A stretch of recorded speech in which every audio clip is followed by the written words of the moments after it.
Good evening. It's November 6th, 2023, and we're here at Fitzpatrick Stadium for tonight's playoff action between the number one ranked Portland Bulldogs and the Lewiston Blue Devils. And you can see the Blue Devils are represented tonight and honored tonight by the decals on the Portland High School helmets. And the field also says LA Strong, and of course that community and our whole state and really the country still reeling from the tragedy that happened in Lewiston. Lewiston had their bridge game, and they beat Edward Little. James Taylor actually sang the national anthem and came up to Maine, was asked, "What is it about Maine that you like?" And he said, "It's Maine." And I think that pretty much sums it up. I am Steve Schwartz along with Dave Levine, Mike Hoffer from the Forecaster and the Press Herald tonight. Well, let's just go into it. So Portland is ranked number one. They've really had a terrific season. They're undefeated. They've had probably a dream season. You consider that you're moving up from Class B to Class A with a new coaching staff, and you can not only go undefeated, but you basically crush everybody with the exception of Thornton Academy in the opener. You couldn't have asked for a better regular season. But what this program is longing for is a state championship. They've been so close in recent years, including last year. They were 6 points away in Class B. They've got a great chance to win it all this year, and this is the first playoff step. And, Lewiston's coming in here certainly on an emotional high after beating Edward Little, and in light of everything that's gone on in that community. I'm sure that the football program just getting a lot of affection and attention, and they're going to come up here with nothing to lose tonight. But if the Bulldogs take care of business and do their thing, and they have so many weapons and they've done so many things so well, if they can continue to do that, you got to like their chances. Well, Dave, let's talk about that. Of course, in the first game, the Bulldogs dominated really from top to bottom in that game, with Lewiston only scoring 1 point. The Dogs having almost 500 yards of offense and Lewiston having just 34 in that game. But let's talk a little bit about the Bulldogs. We had Regan Buck, who got injured. Mm-hmm. Cordell Jones steps in, and what a game he had in the Battle of the Bridge. Boy, he was phenomenal last week. Multiple touchdowns on the ground, another one through the air on a beautiful 30-yard pass. On a night when, your star running back, Aiden McGowan, had like 30 yards, he picked up the slack, and that just shows you what this team is all about. If one person isn't doing it, another person comes in, they step in, and they just take care of business. And this team was rolling last week. Portland is an extremely well-coached team with great assistants, and Sean Green, the state champion from Cape Elizabeth as well. So it's going to be an emotional night tonight. And we, of course, we're Portland's broadcasters, and we unabashedly support that and hope for a Portland victory in the face of what we also hope will be a good game. We're going to bring it to you in a moment. So, folks, the Dogs are ready to come out. The Dogs are off the leash, is what they're saying.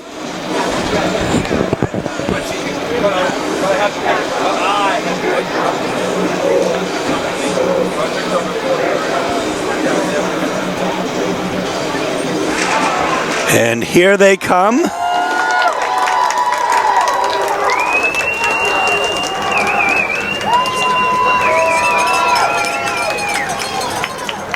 And we're going to be ready for football action in a moment. We're going to take a look at what we referred to earlier. The field is adorned with LA and hearts on both sides. At midfield, the Regan Buck, of course, Miles Hang, Hunter Temple, and Braden Wales. We talked about Cordell Jones and how he had about 133 yards in the last game and 3 touchdowns. In the meantime, Hunter Temple had 104 in the last game rushing yards. Yeah, Hunter Temple hit that big run at the end of the second quarter to really kind of change the momentum of the game. And he has been picking it up also on the receiving end of things. You get him out on a quick screen or some kind of slant, and his first step, he's almost at full speed, and it is just so impressive to see him run right now. He's running with a lot of confidence, with a lot of swagger, and you got to get the kid the ball. It is a 6 o'clock start here folks. An early start. It's a Monday night game altogether. The Portland stands are, have a pretty good crowd. We don't see a lot of students here yet. Some may still be finishing other practices. We want to mention right out of the gate a huge congratulations to Frank Myatt and the Portland High School cross country team as they won the state championship on Saturday. And all the props to Frank Myatt, who does the basketball games with us. And if anybody were more deserving, I'm not sure who it would be, because he's just a tremendous coach, a great influence, and with great knowledge and a great love of the sport, imparts it on the kids to whom he gave all the credit. Absolutely. That was such a big win for them. It's just so nice to see such a nice guy being a great coach, get that team ready, and both of them, both the team and the coach were just so ecstatic for that win. And, and while we're talking about that, let's also talk about the fact that tomorrow night, Tuesday the 7th, the Portland Bulldogs and the Deering Rams will be playing at, I believe, 6:30 p.m. in the regional Class A soccer final. That will be in Kennebunk, of all places. Yeah. A little strange.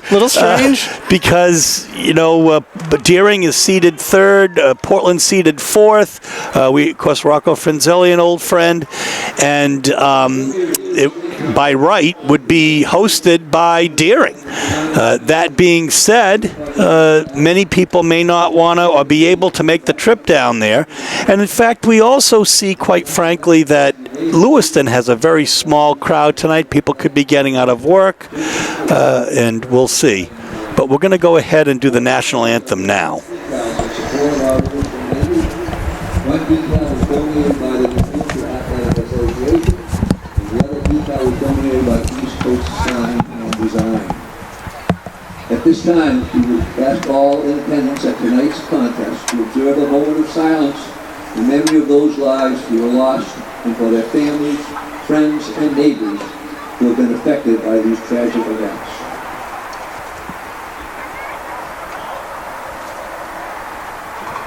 Thank you.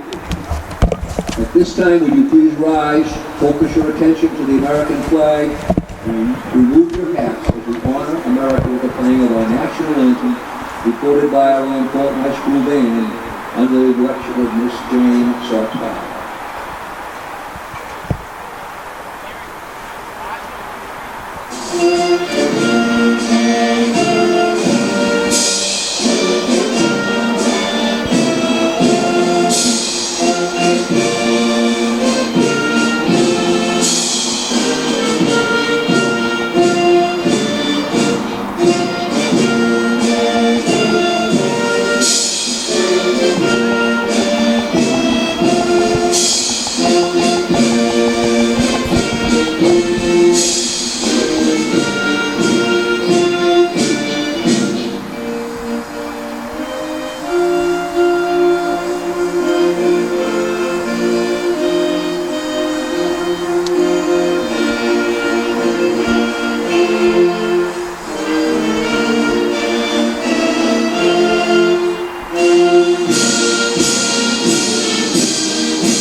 So, of course, preceding the national anthem was a moment of silence for what happened in Lewiston.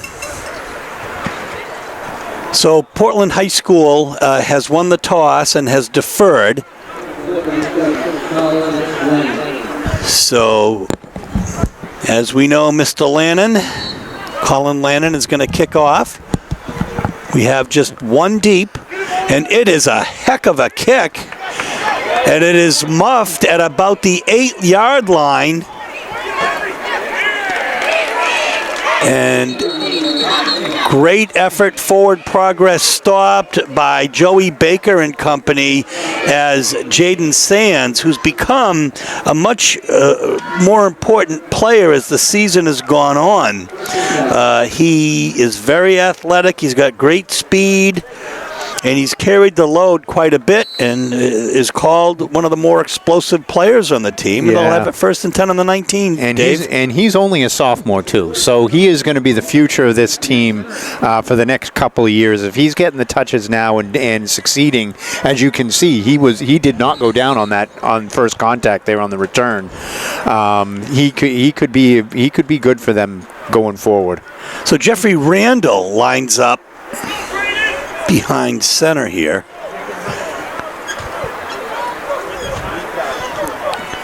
In the I formation, Jalen Ball behind him. Last second substitution for Portland. Looks like there was an equipment issue. And there's a handoff, and just too many Bulldogs to mention. All but 2 in on that tackle. Yeah, that was just a straight. They're a read option team, so quarterback is going to be keeping the ball in the belly of the running back for as long as possible until he determines what that end is going to do on the defensive side. If the end commits to the inside run, he's supposed to pull it and run outside. If the end stays with the quarterback, he hands it off and they go inside. In that case, it didn't matter. The rest of the dogs were just there. And it's no gain. 2nd and 10. Ball still in the 19. And a mishandled screen pass there. That'll just be an incomplete pass. It'll be 3rd and 10. Yeah, Lewiston does not pass a whole heck of a lot. That play right there is really just an extension of their run game. Get it to the running or get it to a wide receiver in space, see what they can do. Hopefully on a quick pass. That was just a little too hot getting out there into his hands. And on a cool, downright cold night, it is. That ball is going to be a little harder. It's going to be a little slipperier. Your hands are going to be a little drier, so it's going to be tough sledding for some of these guys. This time Randall's under center, and we have movement over the line. It looks to be offsides, but we'll see. Yeah. Got a little over aggressive on 3rd and long, looking for that blitz. So it'll be 3rd and 5 now. A little bit easier for Lewiston as the ball gets placed on the 29-yard line. Yeah, that's Braden Wales loves to shoot the gap between the center and the guard, and he just didn't wait for the snap count that time. And I mean the 24, by the way. The ball's on the 24.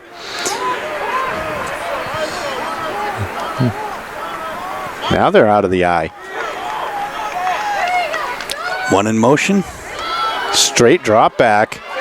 Randall set to throw. He's got a wide open receiver. Oh my goodness, folks. What a play. A completion to Riker Parody. 45 yards on the pass. They committed. Portland went for an all-out blitz there. They had coming off the edge. Rodriguez was bearing down, but couldn't get there in time. And then Lewiston just launched it downfield. And I'm not sure what happened to the one-on-one coverage back there. It's 1st and 10. Ball on the 23. Again, swarmed. Let's see who the first one in is. That's it's number 75. Yep. That's, and that's correct. Oh, yeah, and Tavares. Yeah, Anthony Tavares was on the bottom of that. But yeah, there's this line for Portland is very, very strong. They get to rotate a couple of people in and out, so no one gets super, super tired on it, which is excellent for them. They're going to have to control the run game, and again, it's they did. 2nd and 10, and Randall does a nice job escaping the grasp of Braden Wales. Yeah, Randall's going to keep the ball quite a bit. He's a running quarterback, very athletic, very strong kid. he is gonna get the most of the stuff, and they love to run that isolation run where they'll kind of find a defensive lineman, double team, and push him out of the way, and kind of create the hole that way. Well, that was the 3-yard gain. It's 3rd and 6. Randall pitches it out to the left side, and short of the first down, I believe, as he's forced out. Yeah, Brody by Viola. Rails. Brody Viola was over there. He made the nice play. He knew he wasn't going to get the tackle, but all he had to do was give him a little push to the sideline, and goes right out of bounds, and that's going to leave him 4th and 4, which is that interesting distance where it's kind of too far to run, but it's kind of a tough pass at this point too. So we'll see what Lewiston wants to do. We'll see how Portland plays it. They're out of the eye. Last time they were in this formation, they did go for a straight drop back pass. Handoff this time, This time it gets handed off, and so once again, 52 and 27 in on that tackle is Al-Kafaji and Wales. We've been calling their names a lot, and we will be tonight, chances are. Yeah. Portland takes over on downs. Yeah, Henry Spencer was right there as well. That was just, I'm not sure about that play. If I were Lewiston, I'd want to try to get something out in space a little bit, try to go to the outside. You definitely don't want to run at Big Isaac Al-Kafaji. By the same token now, it's 1st and 10. Portland Louis Thurston's in the shotgun here. He's got Aiden McGowan with him in the backfield. He's got one wide left, one wide right, and McGowan takes the handoff, and he's going to get out and get about a solid 5 yards on that. Yeah. Tackled by Dion Jackson over there, their cornerback. So Portland, rather deep in the hole here, but they'll be second down and about 5 from the 22.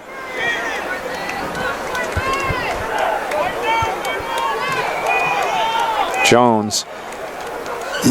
Methodical. He's tackled. First in on that tackle is Jeffrey Randall. Yeah, he is going to be. He is their do-it-all player, quarterback, de facto running back. He's a linebacker. The only time he really comes off the field is in the kicking game. Or I take that back, in the punting game. So yeah, he is on the field all the time, and he's very athletic and can handle it. So here we go, 1st and 10. Good pressure. Yeah, and that is really something. A great athletic move.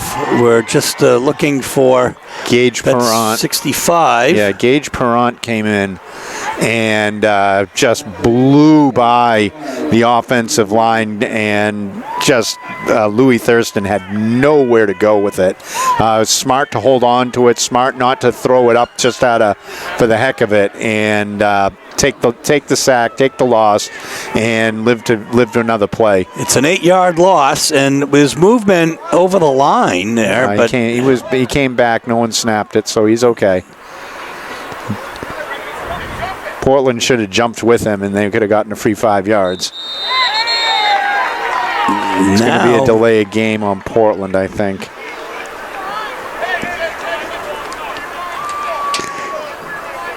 Offside. No, they're going to say offside on Lewiston.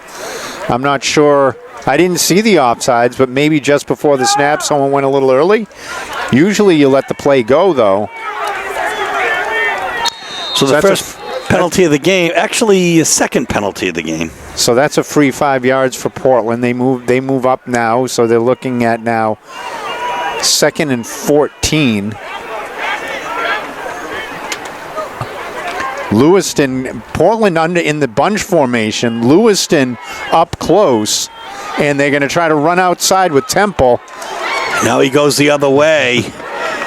Boom. Well, we're going to have we're going to have a late hit maybe. There's a couple flags on the field now. I'm not sure what Yeah, there was a little lateness on it, but I'm not. It could also be holding, because when he changes direction, all of a sudden the blocker who's blocking one way has to kind of is in a tough position to go the other one.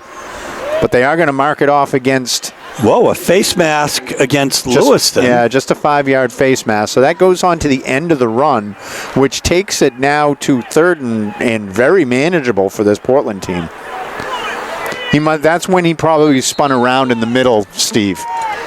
He probably got grabbed a little bit. There you go. I thought it was just a good football move. Sometimes you're helped a little bit. Direct and snap here to comes Jones. He's going to get the first down. And more, as it's probably about a 10-yard gain. Yeah. Actually, let's see. It's going to be about a 9-yard gain.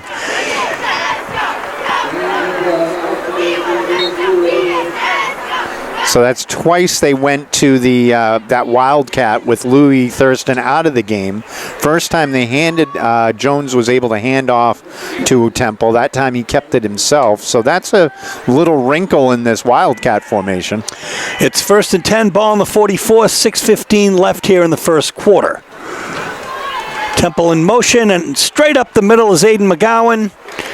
And he's going to get a solid 7 yards. Yeah. That's a good run for Aiden. Get him going a little bit. Again, last week we talked. He wasn't able to get going. It just seemed like one of those nights where every time he tried to carry the ball, the defense was right there. And every time Jones tried to carry the ball, there was a hole that a car could drive through.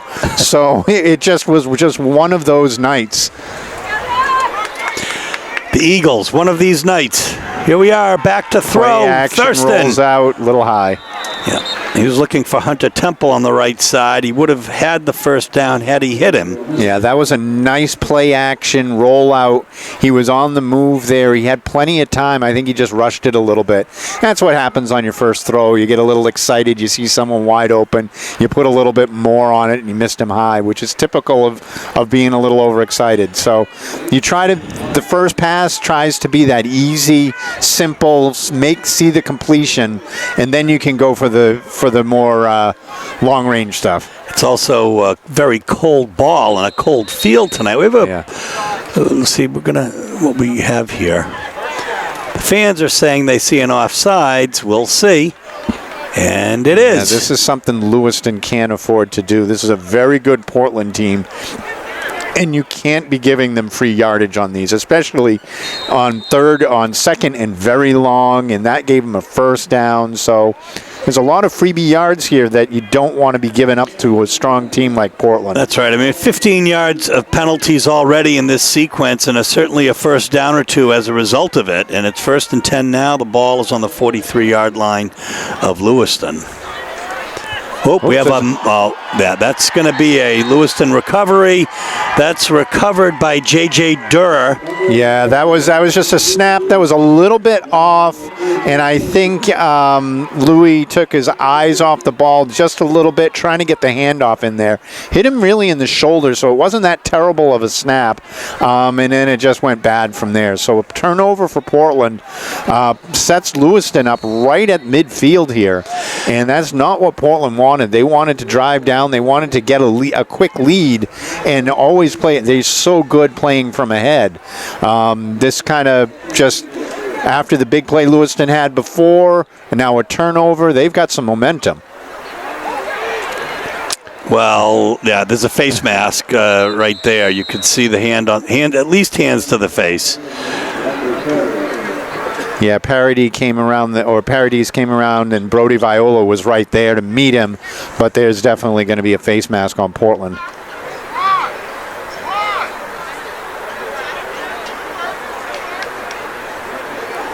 They're looking, they're talking.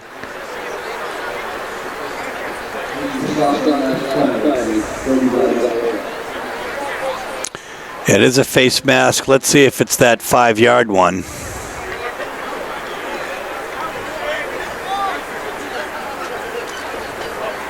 It is. So Portland's second penalty of the night is a 5-yard face mask penalty. Yeah, so right now a lot of penalties on both teams.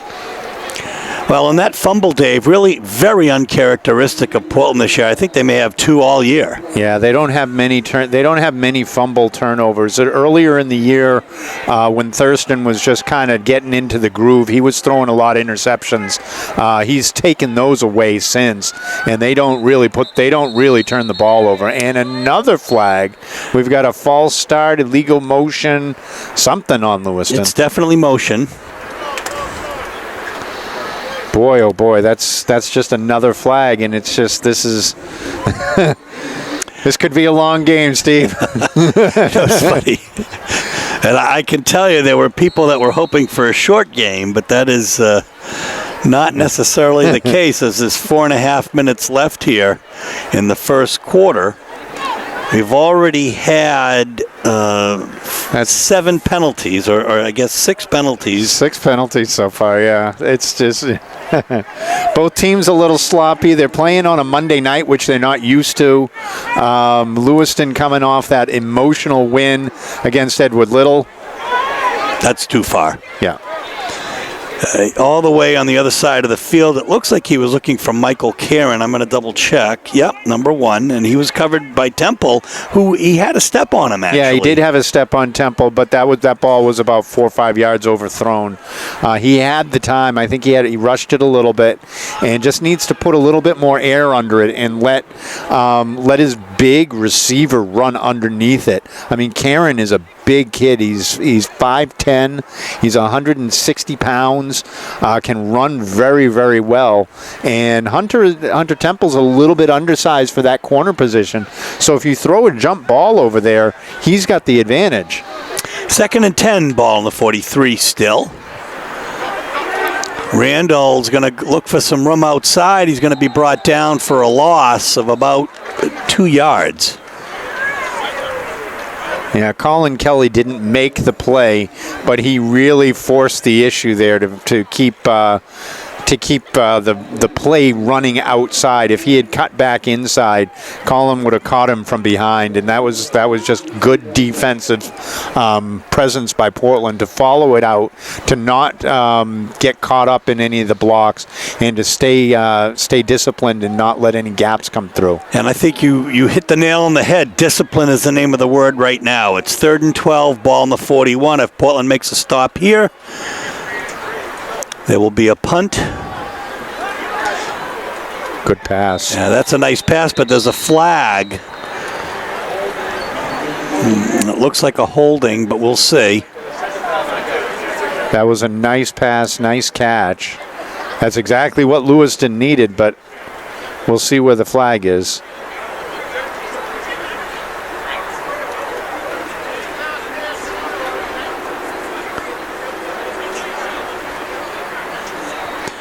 So they're asking Portland what they want. Well, ineligible man downfield. So one of the linemen took off a little early to get downfield.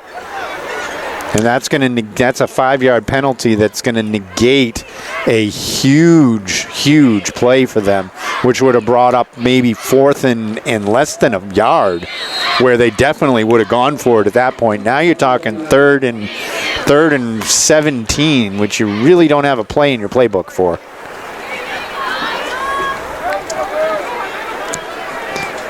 I would expect them to try to pick up half of this yardage and then just punt away. Maybe get somebody on a slant, get somebody in the open field, try to make something happen. Here's your guy in the flat. Randall puts it up. It's a jump ball, 50-50, and it is caught. Oh, my goodness, folks. Thankfully, McGowan gets a tackle, open field, but that was a heck of a play by number 10, Jaden Sands. Yeah, just threw it up for grabs. There were too many defenders there, really, and that was just the bigger guy got the ball. It tipped up. It was nice defense by Portland to tip it. Unfortunately, it went up in the air as opposed to outside, and Sands was just right there. It's about a 40-yard gain, unofficially. Actually, it's probably closer to 45.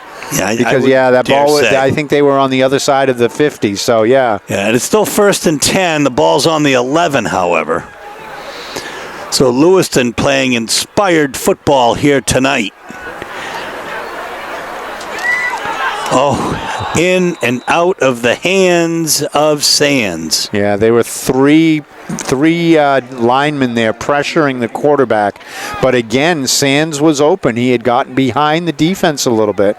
So I think this is something Portland, once this defense can get off the field here and the coaches can talk to him a little bit, they're going to have to talk to him about trying to stay a little closer to some of these receivers. You know, we've covered every game this year. I covered all but one, and I think you covered all but one, Dave. If Lewiston scores here, I dare say it may be the first time that Portland has been behind all year. Yeah, they don't give up many points at all. They score early, they score often, and they're not used to playing from behind. 2nd and 11. Randall in the gun. Oh, no, that's just a trip by Joseph Dubé. Yeah, I think Dubé's feet got caught up with Randall on that handoff. They kind of rolled over to him, and I think it just might have caught his foot just enough to trip him up, and there's no gain on that. Yeah.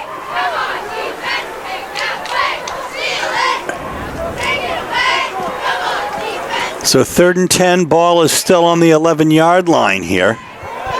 It's a 4th down territory, so they've got 2 more chances here. Yeah, they just need to get half of this yardage right now. So runs are still in the game plan. Right, Randall, and actually he was tripped up by Braden who else? Wells. Braden Hills. Wells. Of course, what did I say? He loves to shoot that gap between the center and the guard and just try to get what he can, and that's what he did right there. Is he shot the gap, was on the ground, and was able to get his hands up enough so that he could trip Randall before he could get going. So it's only a 1-yard gain now, and Lewiston's going to take a timeout, talk this play over. So we will too, with 1:04 left in the first quarter, and the score 0-0. So the Blue Devils have talked it over. They're waiting for one of the officials to get in position here. This I think is a very smart play for them. 4th and 9. You've got a field goal kicker who can make this. He's got range from about 40. It's up. It is no good. It is wide left. It certainly had the distance. Yeah, he's a very good kicker. But again, the problem with being this close with these wide hash marks makes it a very difficult kick. It was way over on the left hash, and he had to kick it kind of diagonally across his body a little bit, and he just kind of hooked it just a little bit. But as I said, he's got range from about 40. They tried a 42, 43-yarder earlier in the year against Scarborough, and they missed it, but he had the leg to get there for it. That's Michael Caron, their kicker. Officials talking to the Portland coach. Portland's going to take over Eventually. 52 seconds left here in the first quarter. No score. I also dare say that if there is no score, it's probably the first quarter, the first time this year that the Dogs have not scored in the first quarter. Yeah, they usually come out they usually like to come out a little quicker. Sometimes they are a little slow starting in the first quarter. They'll get a score or just something on the board, and that's it. And then they start to pick it up later in the second quarter, and definitely third quarter is where they own the games. They really pull away in that third quarter. We're going to take a break here as the coach is going to continue to have a little discussion. So what that discussion was, it's 1st and 10 Dogs.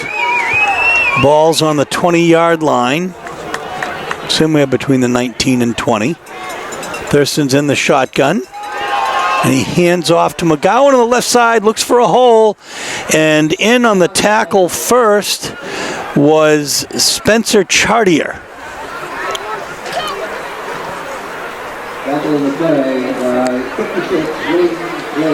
Looks like McGowan got 5 yards on that carry. 2nd and 5, ball on the 25-yard line. They'll get this play off. That may be it for the quarter. Temple with the ball now on the right side, and he's brought down for a loss. Number 15, first one in, Jeffrey Randall. Jaden Sands in for good measure, and that's going to be a loss. Yeah, that play just didn't go anywhere. Randall read that all the way, and Temple just had nowhere to go with it. Lost a couple yards on it, making it 3rd and 10. And that is what it is, 3rd and 10. The ball's on the 20-yard line. So we'll come back with the second quarter action in a moment. So, Dave, if you had said at the beginning of this game that Portland, to the 4th-seeded team and the last one in the playoffs would be tied 0-0, you might have knocked me over with a feather. Yeah, two long pass plays by Lewiston really put the Dogs on their heels. A turnover by Portland. They've got to clean up some of these mistakes. The defense is getting beaten deep, and they got to wrap up on some of these tackles. Well, we're going to bring you the second quarter in a moment. So here we are. It's they're saying 3rd and 8. 3rd and 10. Yeah, but it really is. Ball in the 22. Rolling out. Good look downfield. Sideline pass. That's a great catch. Well, they're going to call it a complete. Nope, they're going to call it incomplete on the sideline. Right. That was a good effort, though. Threw it low, threw it away from the defense. Nice rollout. Good thought for Portland. It would have been a big first down for them, but it wasn't. Lewiston holds, and Portland's going to punt. And they're going to be deep in their territory as the receiver here lines up at midfield. Good snap. Good Nice punt. Fair catch called. Why not? And that is by Jaden Sands. Yeah, that's a perfect kick for Portland. Was able to kind of get out of trouble there. They were deep in their own end, and that kind of pushes the ball back a little bit. Lewiston is starting in okay field position here. Let's see if they can do something with it. So they'll be on their own 44-yard line.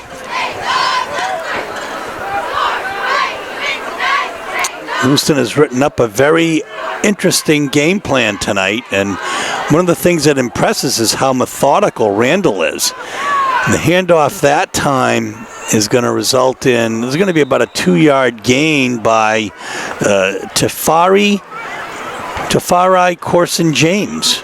Yeah, Tafari Corson James is going to be touching the ball. He's a pounder. He's a senior. He's 190 pounds. They list him at. So you don't typically see him running outside like that. But as you can see, he had decent speed trying to get out there. Just didn't go anywhere. This Portland defense again stretching the defensive line way out, not allowing that run to go anywhere. 2nd and 8. Ball on the 46.5-yard line. And the pitch to the very, very fast number 10, Sands, who looks for a little space and gets a few more yards. Yeah, Aiden McGowan was able to push him out. But that's going to bring up 3rd and very manageable for them. 3rd and 3, 3rd and 2, 3rd and 3, somewhere in that range. So that time Lewiston was able to get outside a little bit, turn the corner and get a couple extra yards on it. They've got 3 to go to make a first down. And they're not going to do it. And in first is number 27, Braden Wales again. Yeah, Luis Rodriguez, though, made the play. Yeah, I'm sorry, Lissandro Rodriguez really made the play. He crashed in from his defensive end position and really just pushed the left tackle all the way back in, and that hole disappeared because of him pushing that back. And I'm kind of surprised here. Lewiston is not going to go for it on 4th and 3. I'm really surprised here. I thought they would go for it. Looks like Michael Click is going to punt. It's going to take a one bounce and be picked up. Hunter Temple on the right side. He's got some daylight. One to beat. Here we go, folks. It's going to be a touchdown. Hunter Flag. Temple. There's a flag on the play. There's a crackback. Two flags. Yeah, there's a crackback block at the 25-yard line. Didn't have to do it. Didn't have to touch him, but it was a clear. He came back going the wrong way on that. Portland's going to get the ball, but it's going to be way back from where they thought it was going to be. Right at the 25-yard line, Temple was gone, and they didn't have to do that.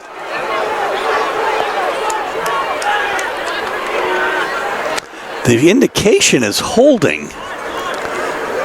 I saw Well, there might be two. I saw the crackback block at the 25-yard line where that first flag was, but I'm not sure what they're looking at with the other. Oh, they're going to call the holding. Yeah, low block is declined.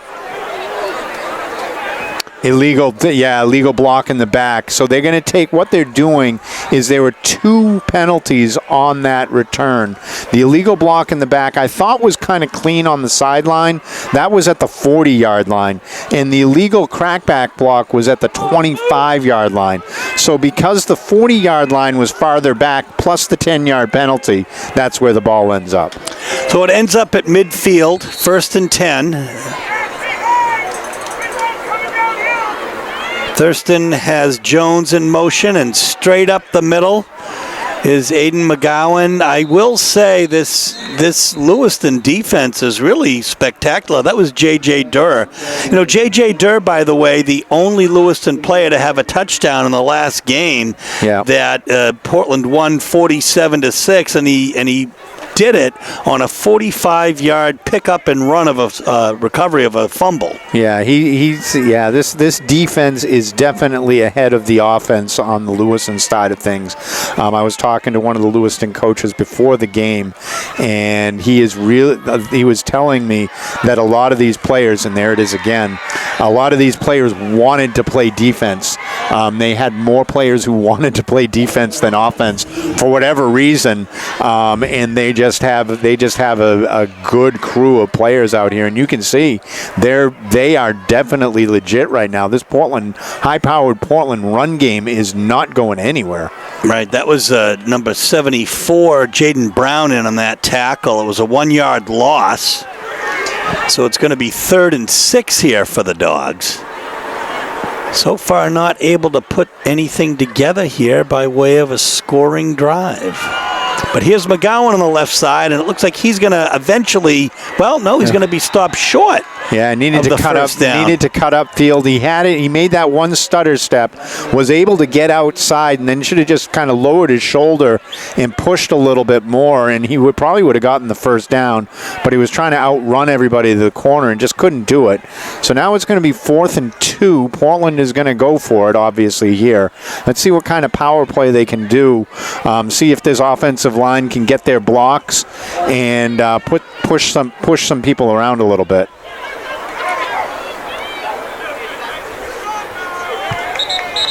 So there's going to be a timeout, Portland, here. I think there was a little bit of confusion. And 7:48 left here in the first half, and the score is 0-0 here at Fitzpatrick Stadium. So here we go, 4th and 2, as Thurston and company talked it over with Coach. Cordell Jones as a Wildcat. And Temple looks like he has an equipment problem. So they're going to bring Miles Hang in for something. I don't know what the equipment problem was.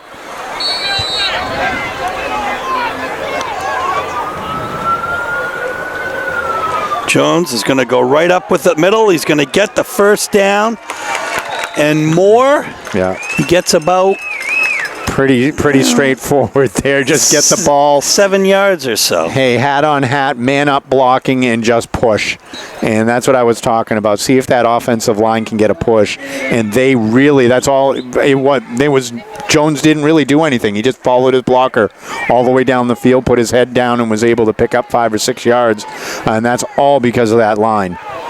So the ball is on the 35-yard line now. It's 1st and 10. Jones in the Wildcat again. McGowan cut out to the right. Well, yeah, that might be an illegal motion there. Boy, oh boy, they get that first down, and now they're penalty again. Everything is just, there's all kinds of stuff that's just going wrong right now. And I think the coach just picked up another flag too. Portland bench has not been happy with these officials.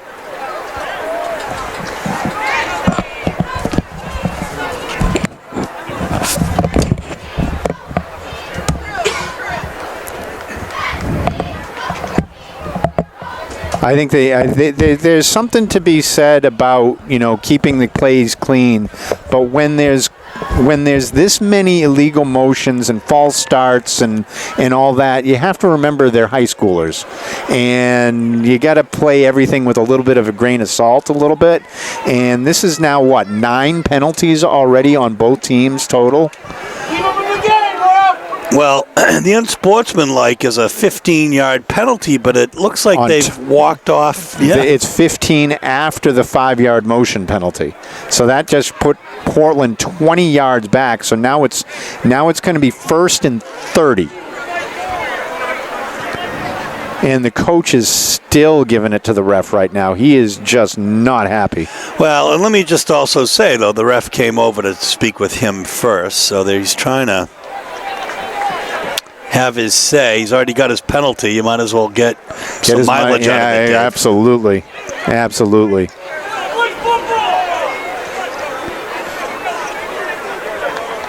So he was upset before, after the missed field goal for something, and had a long conversation with the ref.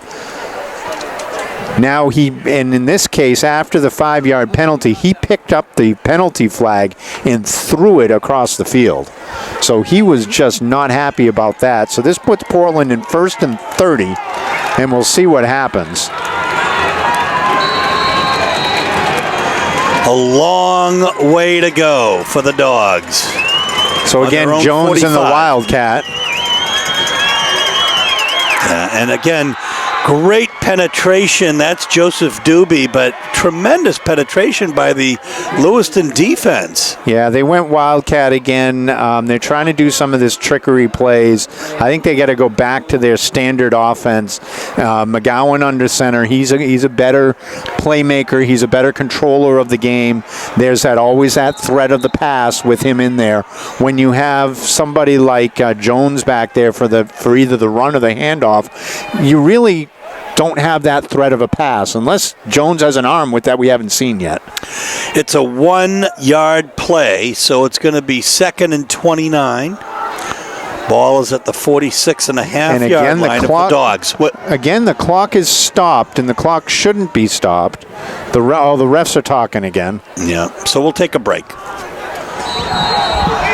So there was a problem with the chains of some sort.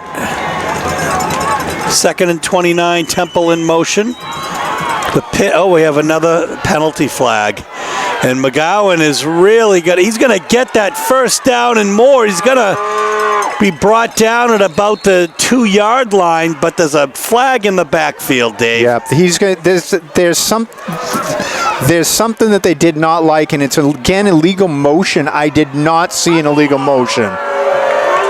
That's now 10 penalties that they've called, and this is getting a little ridiculous. The crowd is getting crazy, and I didn't see anything there for illegal formation or illegal motion. Everyone was covered. The motion came across, and that's another big play called back.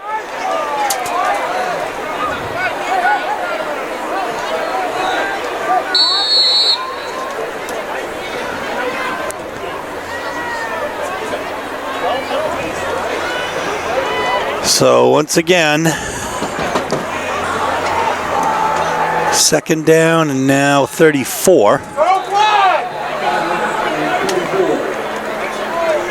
There's going to be a timeout, Lewiston. Timeout. Yeah.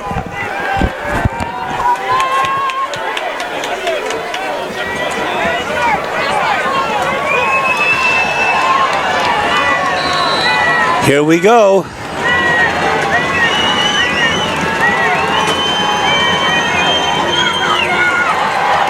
And the pitch this time is to McGowan again. He's brought down by Doobie.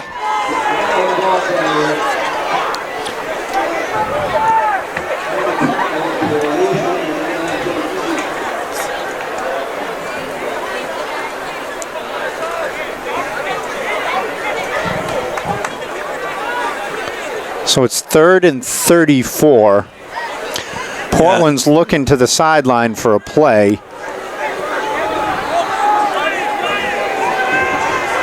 It's going to be actually 3rd and 32. He got 2 yards on that.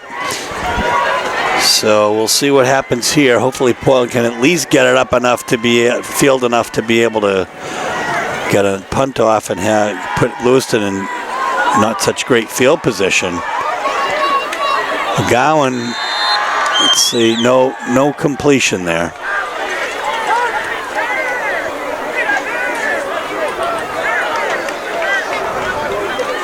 So Portland will come out and punt.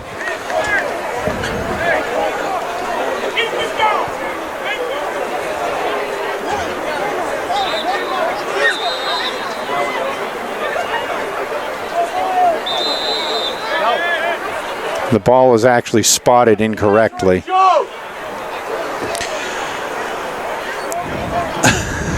My goodness.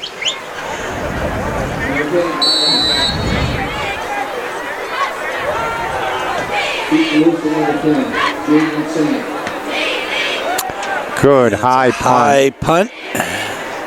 And it's touched by Lewiston, and that is tremendous special teams play. Yeah, the ball was bounced. The Lewiston got out of the way, but the ball bounced backwards, which you really don't see something like that happen. It hit the Lewiston player, and to his credit, he caught it on the fly and tried to make something happen out of it because it's a live ball at that point. And Aiden McGowan was right on it. He got that quick tackle down there, and now the Lewiston Blue Devils are at least deep in their own territory. That was an extra 10 yards that Portland picked up because of that weird bounce. So 1st and 10, ball on the 17-yard line. Randall in the shotgun formation. Back to throw. Very, very effective. It looks like it went to Corson James. Yeah, it's a good play. That's a nice little rollout. Portland again not covering the receivers as tightly as they normally do.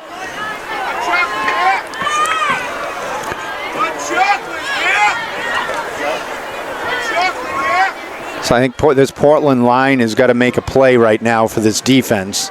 It's about a 16-yard completion. 1st and 10, ball in the 33. And again on the outside, getting about maybe 3 yards on that carry will be Corson James. Yeah, they had him towards the sideline, but he was able to put his foot in the ground and kind of avoid it and cut up field and picked up an extra couple yards on it.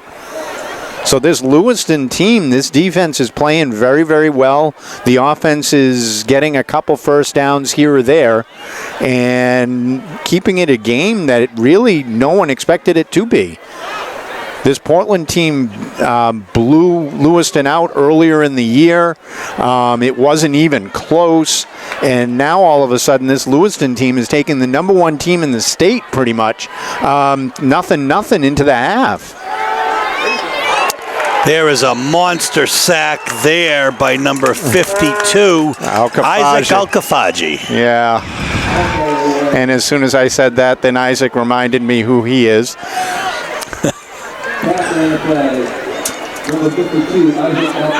Isaac lost his team lead in tackles last week and decided this week just to get them back. I think that's his 3rd or 4th sack on the season. That's a 2-yard loss.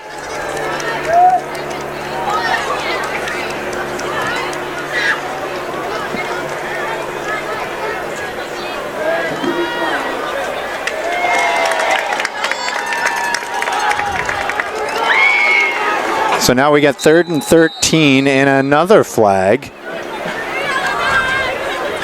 That took an awful long time. I think Lewiston took a timeout to avoid the flag. Yeah, that's what it was. Lewiston was going to run out of time on delay a game. We'll take 3:16 left here in the first half. So here we go, 3rd and 12, ball on the 31-yard line. Straight drop back. To throw. Another flag. Incomplete. There is a flag over here on the sideline, so it's probably going to be motion or formation on the offense. That one will be declined.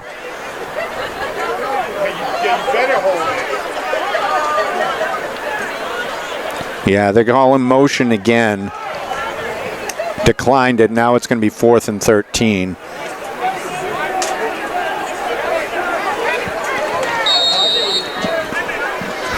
Certainly the most flags we've seen thrown this year in a game. Yeah, and it's only the first half. There's been a lot of laundry on the field right now. Blocked. It's a block, folks. Oh, my goodness. No. Let's see. Oh, big man's dream. Anthony Tavares had the ball in his hands and just couldn't squeeze it, but it rolls down to the Lewiston 5. Not sure who came in on the block, but Anthony Tavares wanted that ball to go ahead and run with it. That was a big man's dream, but he just didn't come through. Portland with a huge momentum-turning play sets them up on the 5-yard line after the recovery. It didn't matter who recovered the fumble as it was rolling around. It's going to be Portland's ball. Yeah, and it's going to be 1st and goal. Looks like the ball's on, tough to say, actually. Maybe about the 4. McGowan inside, and he is going to score. Ball was on the 6. Straight power play. They went back to their bread and butter. Out of the pistol, they ran right behind the right side of that line, that big right side of the line behind Anthony Tavares and Colin Kelly, and they just rolled over the defense for Lewiston, punch it in, and here comes Mr. Automatic. And that is in the form of Justin Bouchard. So this is again a late substitution on special teams.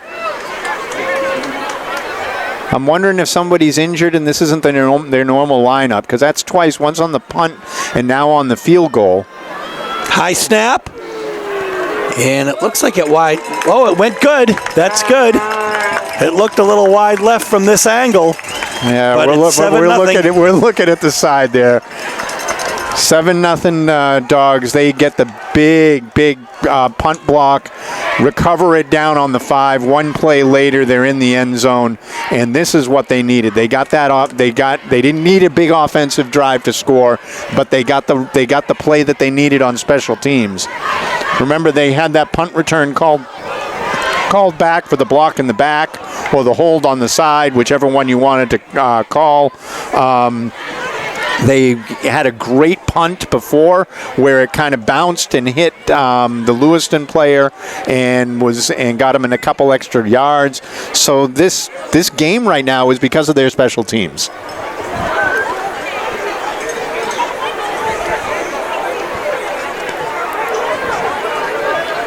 Colin Lannon will be set to kick off.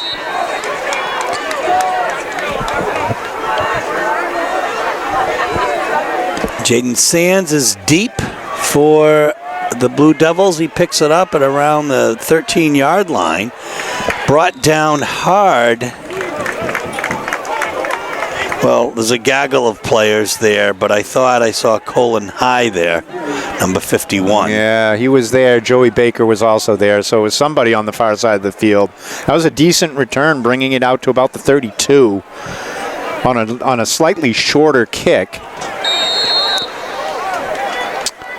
We'll see what Portland can do on defense here, as there's 2 minutes and 48 seconds left in the first half. Yeah, all they want to do here is not allow Lewiston to score. I think they'd be perfectly happy going into the half 7-0. Ball's on the ground. Oh, there's a fumble and a nice effort to try to force the issue by Isaac Al-Kafaji. Yeah, the ball, I think quarterback just took his eyes off the ball a little bit, and Randall just couldn't handle it, and that's a loss of 6, or 5, I should say. So that'll go down as another sack for Isaac. And it'll be 2nd down and 15, ball on the 27-yard line. So they're moving, I've been noticing they've been moving Lissandro Rodriguez around a little bit on the edge. He's coming in from both the left and the right side. This time he's on the right. And here he comes free again and hits him. Oh, my goodness. Yeah, he came in free. He lined up wide, and he came in right past the right tackle and was able to hit Randall just as the ball was coming out. And it goes down as a forward pass, which it clearly was. And almost intercepted. Yeah, it was. It was, I mean, when you get hit while you're throwing, you don't know where that ball is going to go. So they're trying to move Rodriguez around a little bit to try to make this play. I mean, they've got the pressure up the middle from Wales. They've got Rodriguez on the outside, and then Al-Kafaji really kind of tying people up. So this line is playing great right now. Randall, it goes off of Hang. They're going to call that an interception. Oh, my goodness. It was bobbled around. Braden Wales came up with it. They're going to call him down at the 35-yard line. It goes down as an interception for Wales. Hang had beautiful coverage on that inside pass. It went off somebody's hands. I don't know if it was his or the wide receivers or kind of both of them. It kind of bobbled up in the air, and Wales was able to dive for it and get it. Well, here you go. Dogs have the ball on the 35, 1st and 10, and just under 2 minutes left here in the half.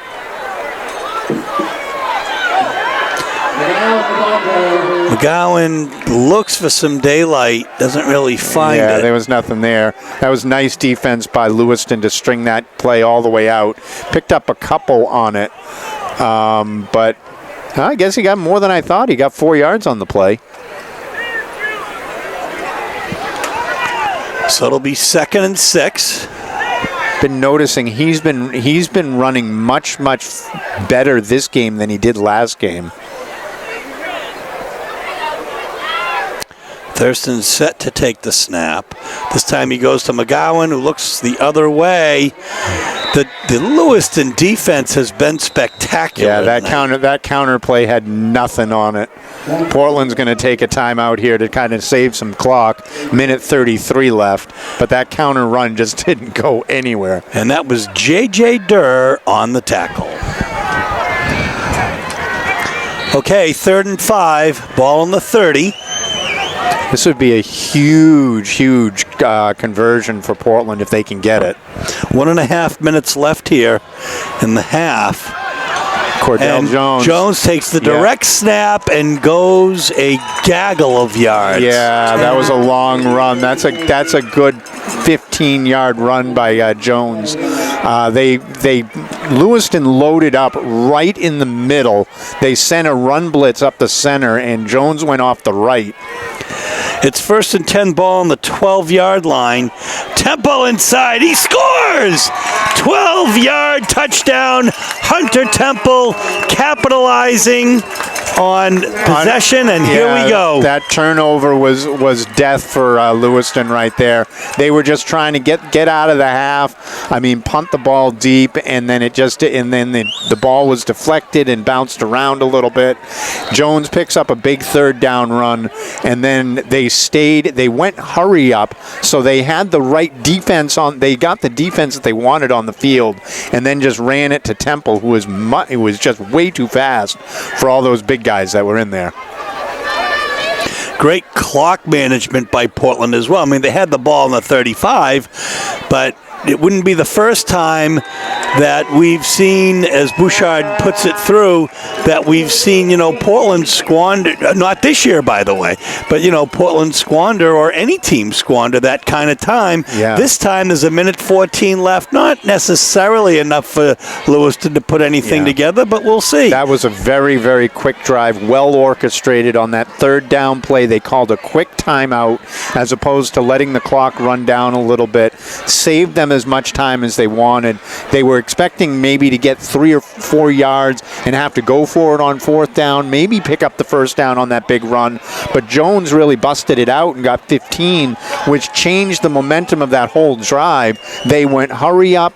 They stayed in the same formation. That times they went Wildcat again and handed it to Temple coming across the formation on that jet sweep. And then again with his quick cut and up to full speed was able to just outrun everybody to the end zone. A line drive picked up at the 11. Good return. Yeah. Stepped out of bounds. That's Sands again, I think. Yeah, on the far side. that low line drive like that got there a lot quicker than the coverage team is usually ready for. And again, Sands was able to pick that up on the run and was able to rocket himself out to the 35. Well, here we are on WPPS TV3. We brought you the games all year. This time it's playoff action. Steve Schwartz along with Dave Levine, Jeremiah Spradley on camera, as he's been almost every game this season. Knows his stuff, folks. 1st and 10, ball on the 35-yard line. Pitch, reverse. Oh, my goodness. Yeah, a little razzle-dazzle. Good play. Jones was able to run him down, but boy, what a nice, nifty play. They handed off going right, and then they flipped it back on that reverse. And Michael Carson ran it all the way down to now Portland territory, the 49-yard line. And they've got a shot here to get some points. They've got to go quicker than this, though. It seemed to be about an 18-yard gain as Randall looks. Out of the flat. Oh, my goodness gracious. No, there's going to be no play there. That was, boy, oh, boy. Miles Hang saw that little pass out to Sands in the flat on a wheel route and just wasn't having any of it.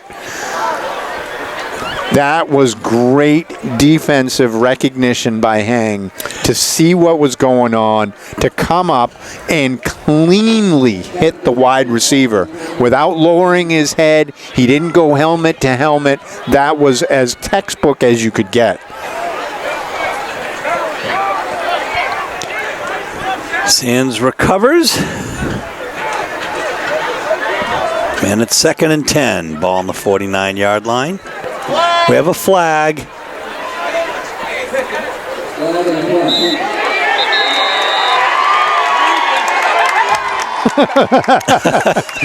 The crowd is happy to see the officials throw a flag going the other way. That's Regan Buck who caught the pass on the sideline. Oh, maybe that's what they're clapping That's what they're clapping about. Regan's standing there in his coat, and he's got his jersey on under his coat, but the red hair makes it obvious. Well. He went up high pointed the ball and caught it clean. Well, and he doesn't actually have his arm in a sling. No, I noticed that last week. His arm is out of the sling. He's been moving around really well.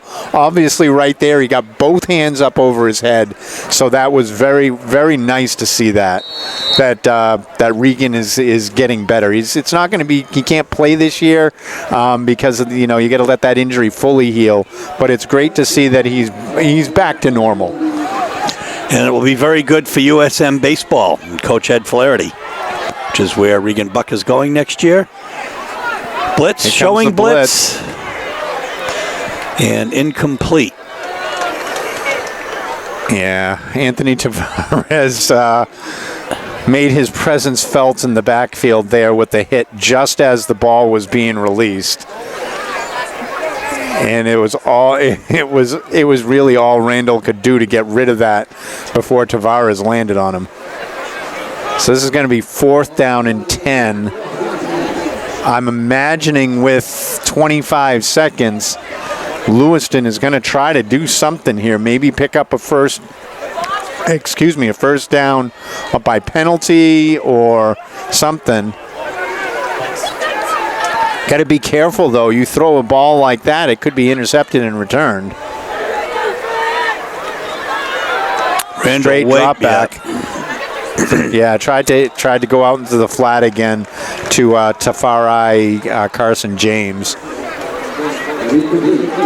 So with 21.2 seconds left, the Dogs will take over on downs. But again, the pressure in the backfield. This Portland defensive line is starting to really take charge and not let the quarterback get comfortable back there. It was decent coverage. He probably would have picked up 5 or 6 yards. Do they take a shot? Do they run it? Or do they take Absolutely. A knee? Right now, you going 5 wide, you're going to take a shot. With the way this team has come back in the last 5 minutes. Well, right you are. McGowan has it. He stays in bounds. It's a touchdown. A 51-yard touchdown pass. Thurston to McGowan. What a throw. Holy cow. That is why Louis Thurston has advanced at the beginning of this year to right now. Beginning of this year, you don't take that play. You hand it off, you go into the half. Right now, with Louis Thurston throwing the ball the way he is, that was gorgeous. 50 yards, 30 of it in the air on the money. And then McGowan acrobatically staying in bounds on 2 opportunities to drive him out. And here's Bouchard again. We'll see if he can stay perfect. Ooh, that was blocked. Time it's blocked. Yeah, rush came in.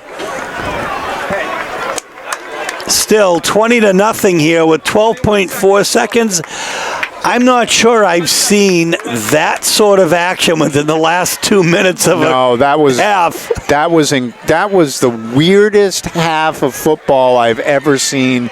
There was a lot of penalties. There was a lot of nothing going around. A couple big plays by Lewiston to change field. A couple big plays by Portland called back on penalties. Nothing going on either side. And then all of a sudden, Portland gets the blocked kick. Sets them up at the 5. They punch it in on one play. Then they get the interception and a big run by Jones, and then by Temple. They score again. And then after a defensive stand, just put it up to Aiden McGowan. That is the scoring summary, just that quickly and just that fast, and that's about as fast. You said that in about the time it took. A onside kick, and I think Portland just recovered it. Oh, my goodness. That's Portland's ball. Beautiful onside kick.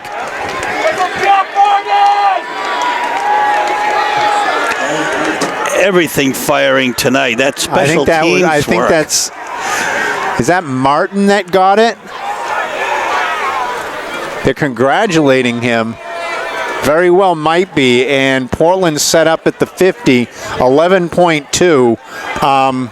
Yeah, they're going to go 5 wide, and let's see what Louis can do this time.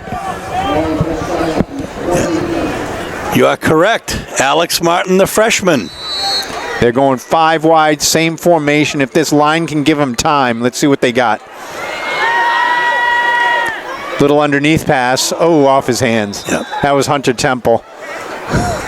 Still 6 seconds left. So it'll be 2nd and 10, ball at midfield. They were hoping, I think what they were hoping there is Hunter could get the ball, move it down maybe 10, 15 yards, get tackled, and then they call a quick timeout with 2 or 3 seconds to go and try one to the end zone. Now you're going to have to try kind of that same play that you had before, something down the sideline, something long, because you're not going to have chance to get 2 plays off. So they're going 3 to the left with a single back. Tight end on this side. Release the back. Seam pass. Oh, my goodness, folks. I think, well, there's 0.2 seconds left because the timeout is called. Brody Viola. Yeah. Brody Viola ran that seam on from the tight end. He released right off the line, ran upfield, and kind of went down the middle. That's a Gronkowski special play right there. And they got it all the way down now to the 25 with 0.5 seconds. They have a legit shot at quadrupling up in the last 5 minutes of this half. And that was a 30-yard reception.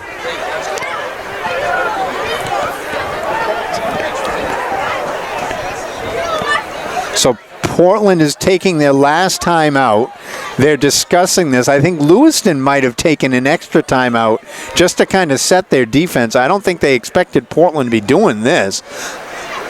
This is amazing, folks. There's 0.2 seconds left. Yeah. Absolutely amazing. We're going to take a timeout. So Colin Lannon is going to try a field goal. 42 yards. May as well, right? First field goal attempt of the year. Got it up.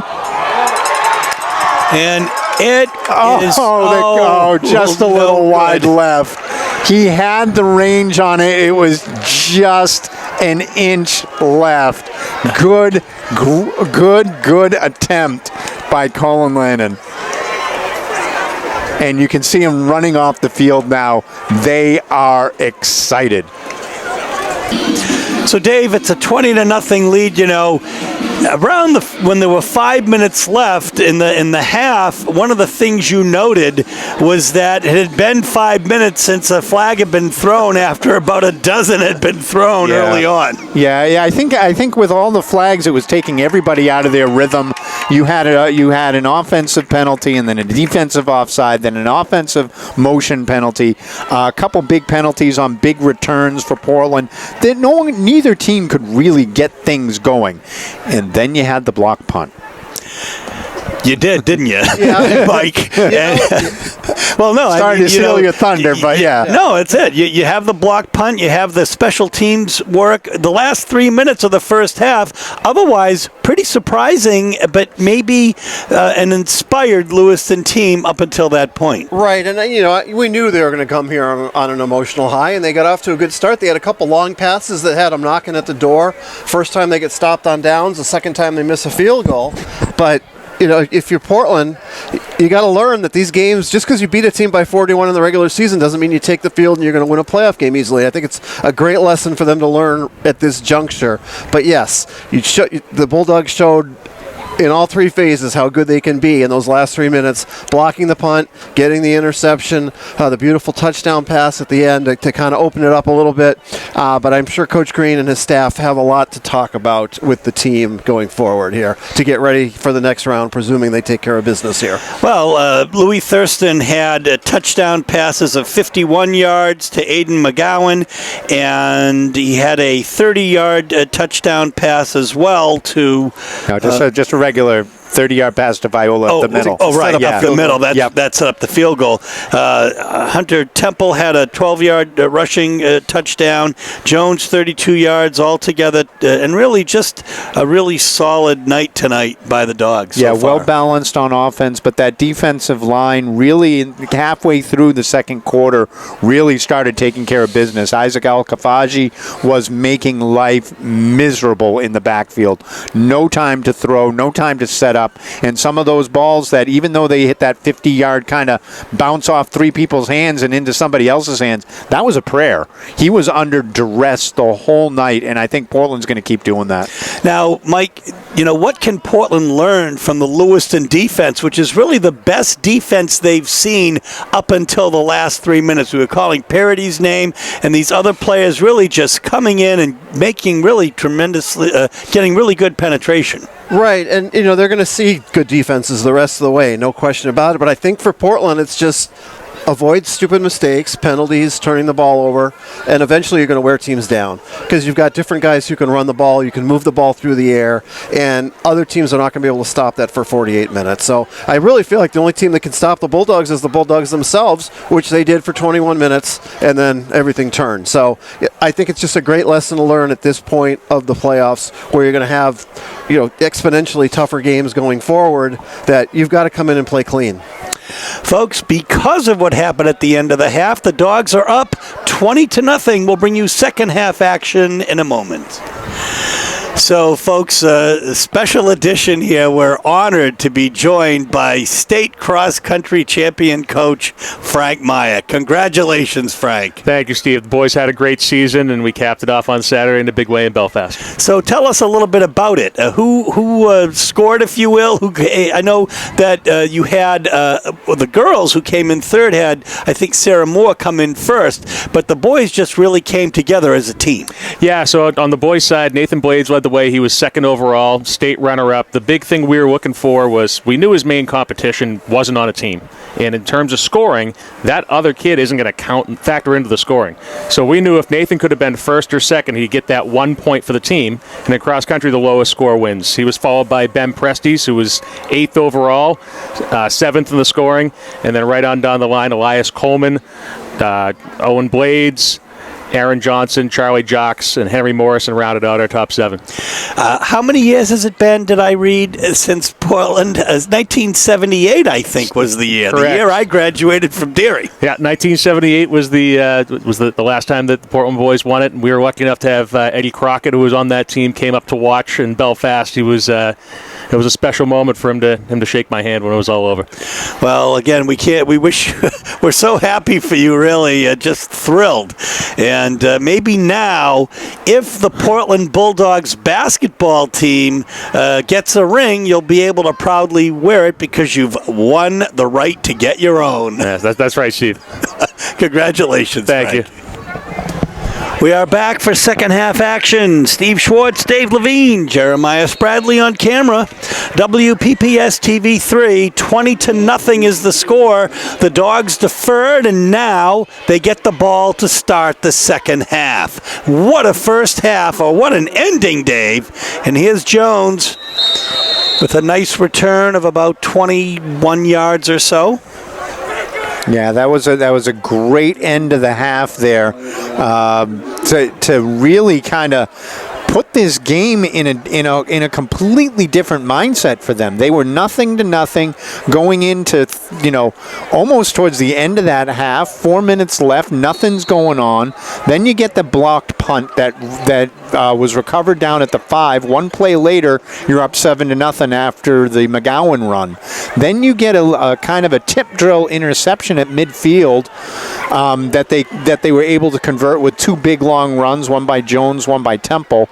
And then all of a sudden they decided with less than a minute to go, just launch one down the sideline. And here's Jones. He's going to get the first down and much, much more. He's off to the races. He runs over one Lewiston player.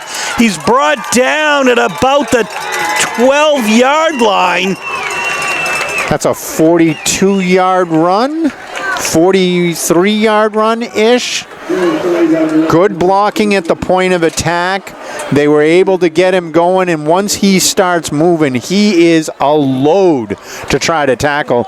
Got great downfield blocking that time by, I think it was Temple on that side, who was the wide receiver. No, I think it was Jack Martin. I'm sorry. Jack Martin with the downfield block to get him an extra 10 yards or so. And this sets up the Dogs right in scoring position again. The ball's 1st and 10. McGowan goes off tackle right side. Yeah, wow. And he gets a solid 6 yards out of it. That looked like it should have been a 1-yard gain, but he was able to somehow squeak out of it.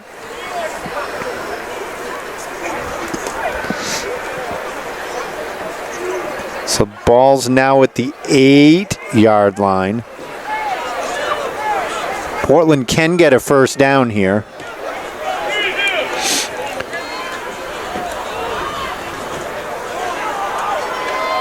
Handoff to McGowan. Looks like he's he's close. Short, I think. Yeah, he might be half a yard short of the first down. This is actually ideal position now for that offense, because now you've got 3rd and less than a yard, and you know this is 2-down territory for them. So they've got 2 chances now to get a half a yard, and that'll just set them up for that first down. They don't have to get the whole 2 yards, 3 yards that they have to get for a touchdown. They just got to get a little bit, and they get 4 more cracks at the end zone. So really, there's 6 cracks right here from this close to get a touchdown. Yeah, and it's going to be off tackle right side, and it is Cordell Jones with the 3-yard touchdown. Yeah, he did all the work to get down there. You may as well give it to him.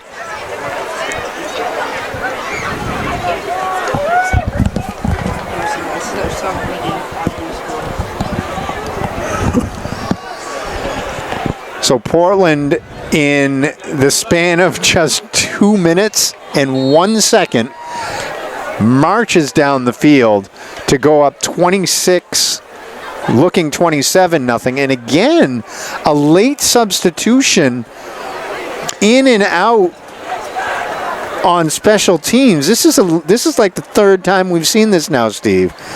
That was Chris Gillies running onto the field, then running off the field, and the extra point is no good, wide right. Wow, you never see that from Bouchard. So here we go, Dave, and as you said during the break, there's been some fireworks here, Steve. The first quarter and a half was a whole lot of nothing as that ball goes out of bounds. Yeah, that's going to be a penalty. Yeah. But there was for a quarter and a half, quarter and 3/4, really nothing going on either side. Lots of penalty, lots of mistakes, lots of just confusion all around on both sides of the ball. And then all of a sudden you get the block punt, you get the big run, you get the INT, you get the Louis Thurston dime down the sideline, and it's just exploded here. And then you get the long run here by Cordell Jones to really kind of put Portland in firm command of a game that could have gone either way about 10 minutes ago. Oh, they did. Oh, I see what they backed him up 5. Instead of taking the ball at the 35, they're backing him up a little bit. Better kick this time, but on the run. Yeah.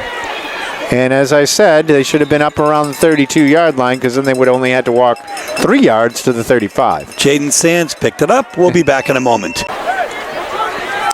1st and 10, ball on their own 35-yard line. Lewiston with the ball. And Randall keeps it, and he's going to get about an 11-yard gain on that. That was a great more ball than 11. Fake. We're going to call it 14. That was a great ball fake right there. He saw the defensive end crashing in on that side and was just at the last second pulled the ball back on that read option play and just rocketed around the left side there. Was able to get the corner very easily immediately and just took off downfield. That was a spectacular play by him.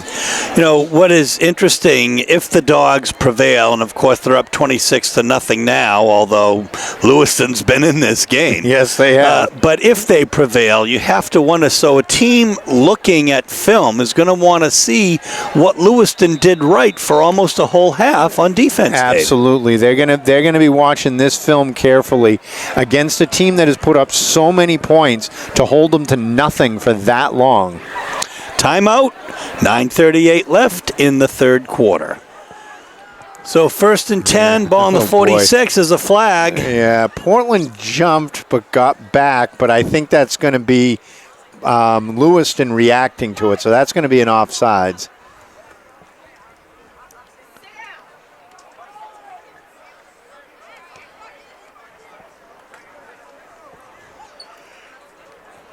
So they were out of that I formation. The last 3 times they ran it out, they ran a play out of the I was a straight drop back pass.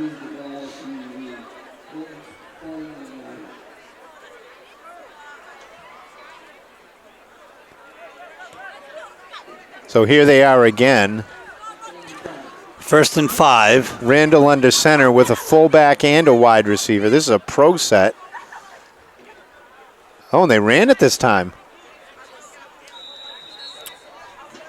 I have to really look at that pile to see who was in there first for the Dogs. It looks like, well, Alkafaji. Pickup of 2 that time. Anthony LeBoy was in on that tackle early. A nice gain, I guess, well, actually, I was thinking it had been 1st and 10, no, but it wasn't. They got about 2 yards on the play. They did. It's going to But be. that's all they really need here. They just want to convert this first down, so they know they've got a bunch of tries just to go 5 yards. So picking up a couple is okay for them. 2nd and 3, ball on the 47.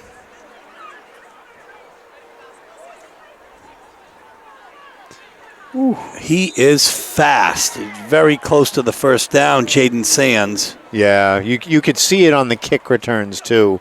He's probably their most dynamic player. He's very athletic, very shifty, got great speed.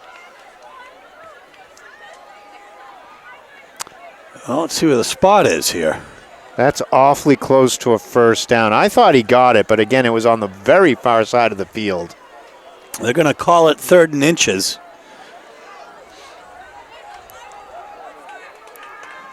They're going to come under center. Wouldn't be surprised to see a quarterback sneak here to try to pick up that 1 yard. Oh, pitch to the outside. There's a pitch. And a stop very close, but I think Sands is stopped. Yeah, Braden Wales came through again, and that's why I'm surprised at you had 3rd and inches, and you pitch it to the outside where you're giving up yardage right off the bat. And against a defense like this, you don't really want to do that. You just kind of want to go straight ahead, pick up the first down, and then just reset and then go. But that's a very interesting play call to me, especially with the speed Portland has on defense. So they're out of the I again. This is the 3rd straight down that they've done this. This time, there's your quarterback sneak. And he makes it. Yeah, that's what I would have done last time. But that's a great solid play call. You get up to the line quick, snap the ball immediately, and it doesn't give that defense a time to really get going and guess when that play is going to start.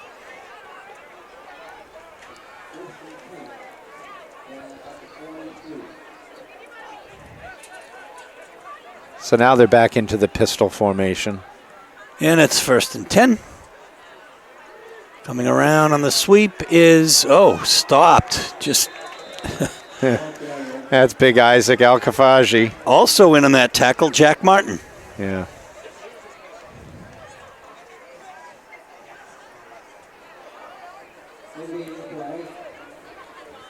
Got about a yard maybe on the play, maybe no gain. The official scoreboard person is going to call it no gain because it was about a 6-inch gain, or half a foot. So 2nd and 10. Randall looks to throw, wheels, back and across his intercepted. body. Yeah, you could see that bad. That was bad from the start. He rolled out against the grain. Rolling to his left as a right-handed quarterback means you have to turn your body and get yourself completely set going downfield. Was chased a little longer than he wanted and then tried to throw it, and you're just not going to get the power you need to, and just woefully underthrew his receiver out there, and it was an easy interception. Only bad things can happen when you throw it like that. Cordell Jones picked it.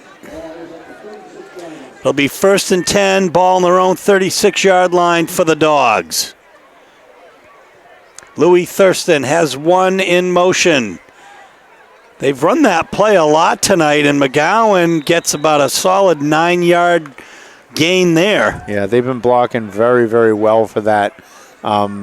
Pretty much after the first quarter was over, they've started to go to that play a lot. They love that running off to the right side. They've got their big boys on the right side. Again, Tavares is over there, and Colin Kelly is over there, and they just love to run behind those two guys. Low snap. Lofting it. Jones. Oh, there's a flag on the play as Jones is brought down, and saving a touchdown is Jeffrey Randall, but there is a flag. What a throw again. Louis Thurston put that on just lofted it over there. Jones was open and just put it right where he needed to get to. Flags like that usually look like illegal contact on the defense, and that's what it is. Penalties declined. Nice throw and catch by Louis. Again, he threw that dime down the sideline.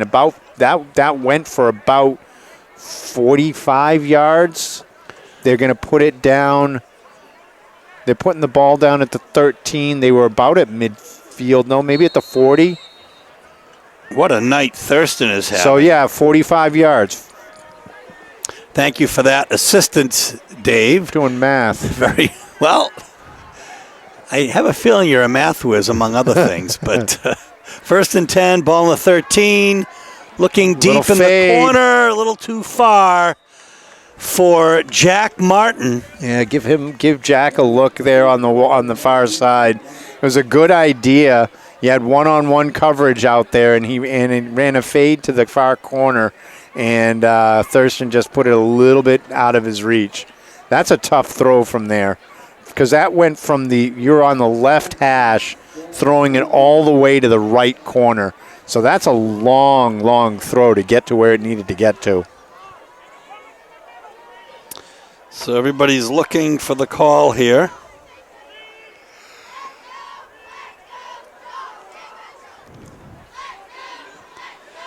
McGowan up the middle. This time he's going to look for some daylight on the right side. He's got a blocker, and he's going to get the first down, or very, very close to it. Boy, Hunter Temple saw the play, thought it was going to go somewhere else, and as soon as McGowan bounced to the outside, Hunter took off and found the DB to block him out of the way and give McGowan a little bit more real estate. That is smart football right there. So it's a 1st and goal. The ball is on the 3-yard line, or on the 2, according to the official scorer. So you get a stack on the left side here. Ooh, good tackle. That's great penetration by Joe Doobie. Yeah, we've been calling his name all night on defense. That was spectacular. Jumped the A gap, which is that spot right between the center and the guard that Braden Wales loves to try to shoot, and he did the exact thing Braden does all game long, and was able to skirt through there and really get to McGowan just as he got the handoff, and he had nowhere to go.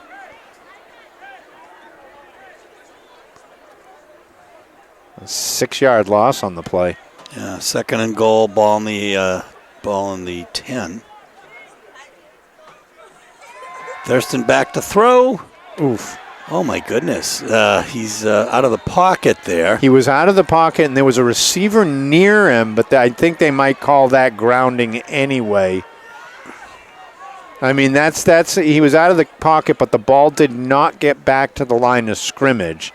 And the question was the receiver close enough to call it an incomplete pass, or is it grounding? Yeah, they're going to call it grounding. Right. I mean, that was really a 50-50 call by the refs. The refs made the decision, and that's going to be a big penalty and a loss of down. So a drive that started first, that was all of a sudden first and goal from the 2, is now third and goal from the 24. Well, the presumption, I mean, no disrespect, but with 13 flags already thrown, the presumption was going to be that the flag was going to be thrown. Yeah, that really was a legit.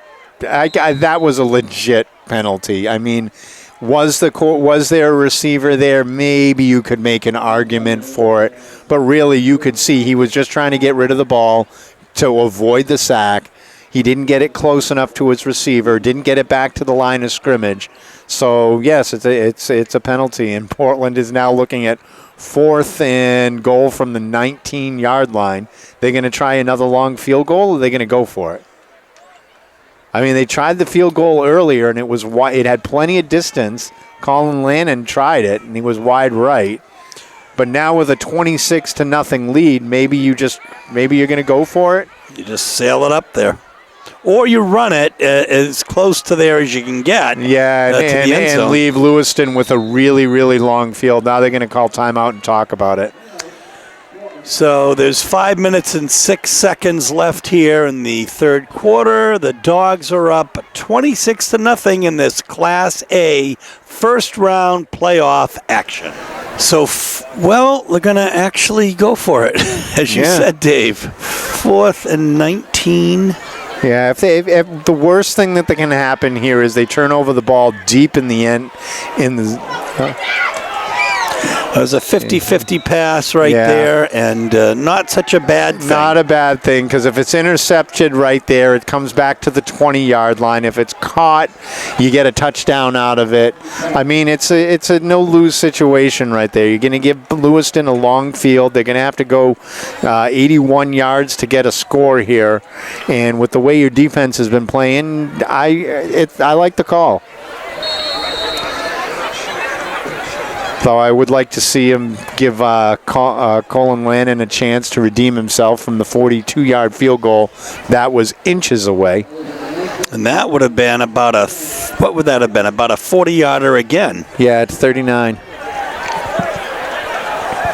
1st and 10, ball on the 19. Lewiston takes over. Randall runs and it takes a few to bring him down, but the first one in is Henry Spencer. That was a lot of bodies he was able to get 4 yards out of. Wow. Randall's a strong kid. And remember, he's only a sophomore. 6 foot, 210 pounds. I mean, he's a junior. So he's going to be their starter next year, and this is great experience for him. So this team could be in a good position next year. Once again, the very, very fast and effective Jaden Sands gets about a 12-yard gain on that. I'm not sure how he managed that, because Portland had that. They read that play from the beginning, and Sands just made everybody miss and ended up picking up 12 yards in really a blink of an eye. You said it. He is fast. 1st and 10, ball on the 32. I think I mentioned before, Sands is only a sophomore. Play action. Up the middle. Intercepted. Hunter Temple. He's coming the other way. 10 yards, 15 yards, 20, 30. What a jump All back the way cut. down to the 18-yard line. Wow. Or the Hunter Temple came down. He intercepted around the 40-yard line, weaved his way down here to the 20, and made a jump cut that was Barry Sanders-esque, and came back and was able to pick up another 6 yards on that. But that's what Hunter Temple can do with the ball in his hands. 46-yard return. The ball is actually, I think, on the 16-yard line. 1st and 10 Dogs. Do you think the offense is saying you didn't give us a chance to relax? Get a rest? This is tremendous. McGowan with that signature play. And again, fighting and getting about 8 yards, and that's what he's been doing so effectively tonight, Dave. Yeah, he just keeps watching the play, reading his blocks, was able to get to the outside that time, and then just bounced it even further outside, and just kept going and going and going until, who was it? 30, that was... I'm not sure who made the tackle now. Maybe Kenny Foss, the safety? There's a low snap, handed off to Jones, and he's brought down right at about the 2-yard line. Yeah. Jameer Spraggins made the touchdown saving play. He's their right tackle, normally their right tackle, but plays very well on defense. He's one of those big guys that you don't get to call a name a lot. 1st and goal from the 2. Thurston hands it to McGowan off tackle right, and he's brought down at about the 1. Yeah, goal line stand there. Dominic Applegate Bryce made the play. He's a freshman, but I don't think that's right. Did I get the number wrong?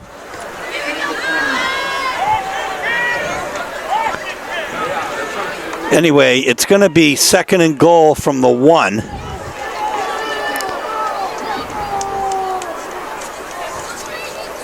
Temple in motion. He grabs the ball, goes in. Just that quickly. Yeah, that's the same play they ran for his touchdown earlier for the 14-yard run, but this was the same exact play. They just ran it a lot closer where they only needed 1 yard.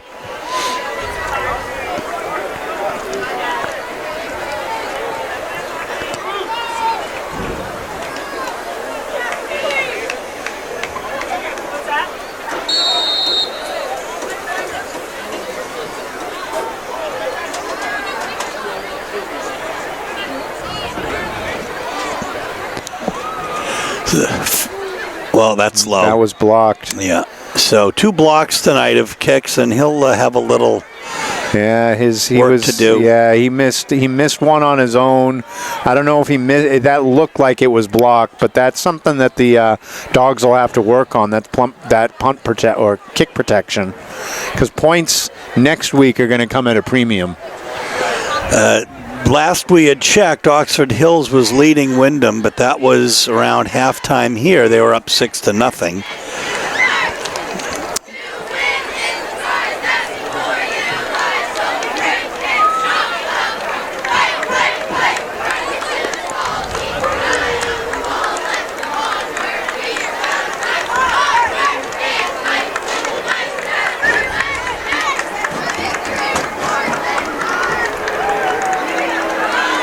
So here we go.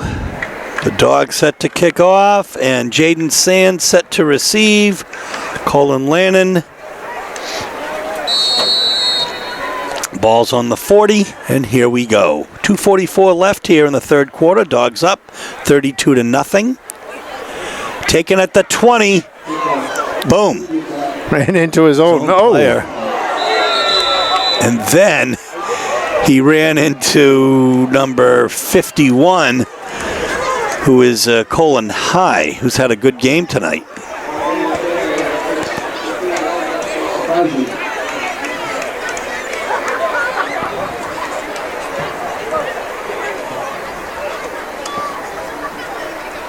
So Lewiston will take over. The ball will be on their 40-yard line. Yeah, the latest update in the fourth quarter, Oxford Hills is still up 6-0 over Wyndham. What a telling score that is. Oxford Hills, a powerhouse. The favorite, Wyndham, a fighting team. Our good friend Rich Drummond, the AD. That's a nifty run of about 6 yards. They're going to call it 7. Yeah, it's Tavarai Carson James again. Or Corson James, sorry. Lewiston coaches. Head coach Jason Versey, assistants Joey Parent, Bob Chasen, Kyle Calto, Nick Blaze, Roddy Dostit, Matt Ferguson, Andrew Casero, Rick Parent, Mike Susi, Davian Jackson, and Josh Randall. And my sense is that his relative just came inches short of a first down. Yeah, that's, again, now you're talking 3rd and inches again. They tried that pitch play before and ended up losing a yard, then went with the quarterback sneak and gained about 2. I think this team needs to just take the quarterback sneak here and just get your first down. The only other play I would call here is if you want to take a shot. 3rd and 1. Shotgun, and again, why not give it to this fellow all night long? I think forward progress gets him the first down, Jaden Sands. Jaden Sands is just way too fast to keep up with. It's about he got a yard. Yeah, he got a yard out of it. Yeah, I call it 2 because he gets the first down and 1 extra.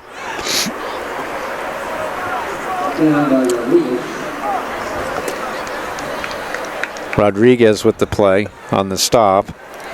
Ball's on the 49-yard line now of the Dogs. So in Portland territory, 1st and 10, Lewiston.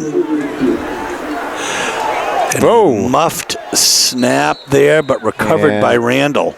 Yeah, that bounced off his hands and then went straight up in the air, and that was dangerous because the Portland rush came through and very quickly, and that ball was still bouncing around when Portland ended up there, and Lewiston's fortunate that it was only a 5-yard loss.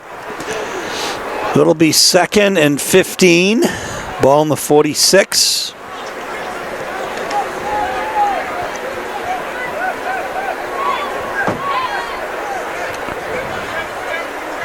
Second down on 15.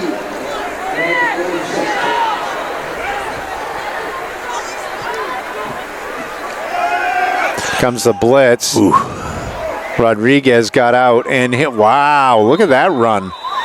As time expires in the 3rd quarter, is a solid 6-yard gain. That's 10 yards. Well, he was 10 5 actually. yards back, yeah.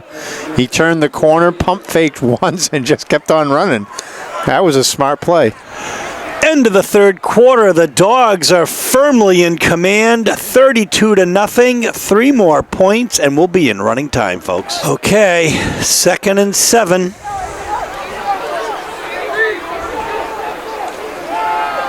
Way back as Randall gets past the pressure. He's got 1 open.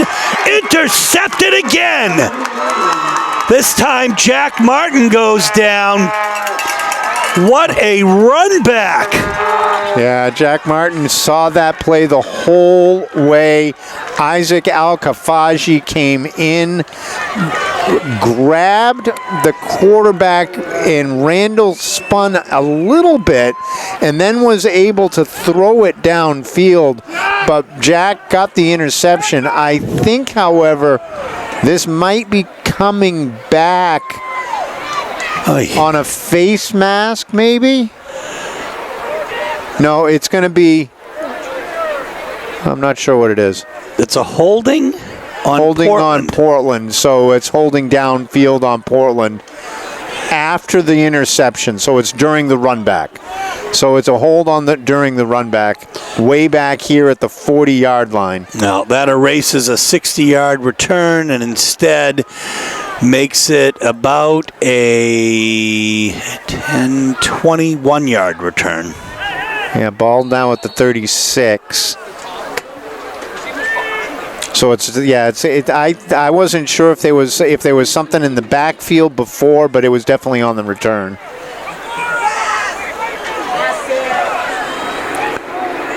Here come the Dogs, 1st and 10. Quick bubble screen. And Temple with a nice effort there gets a 9. Yeah. You're going to put him out at the 45? No, let's see. I'm not sure where they're putting him. Yeah, it looks like they're going to be just past the 45, a half inches. a yard short. Yeah. All night it's been 2nd and 3rd in inches for both teams. Let's see what Portland does. Now would be a time, if I were Portland, if you wanted to take that take a long pass play, take a shot play.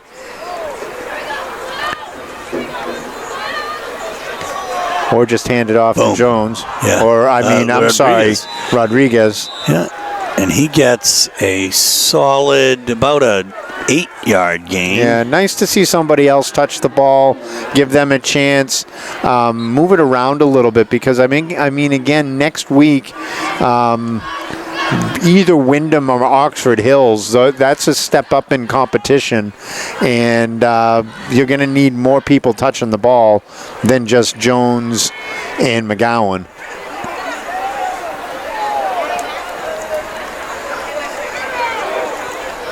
Jones grabs the ball that time, takes a bunch of Lewiston players to get him down. He's got about a 4-yard gain there.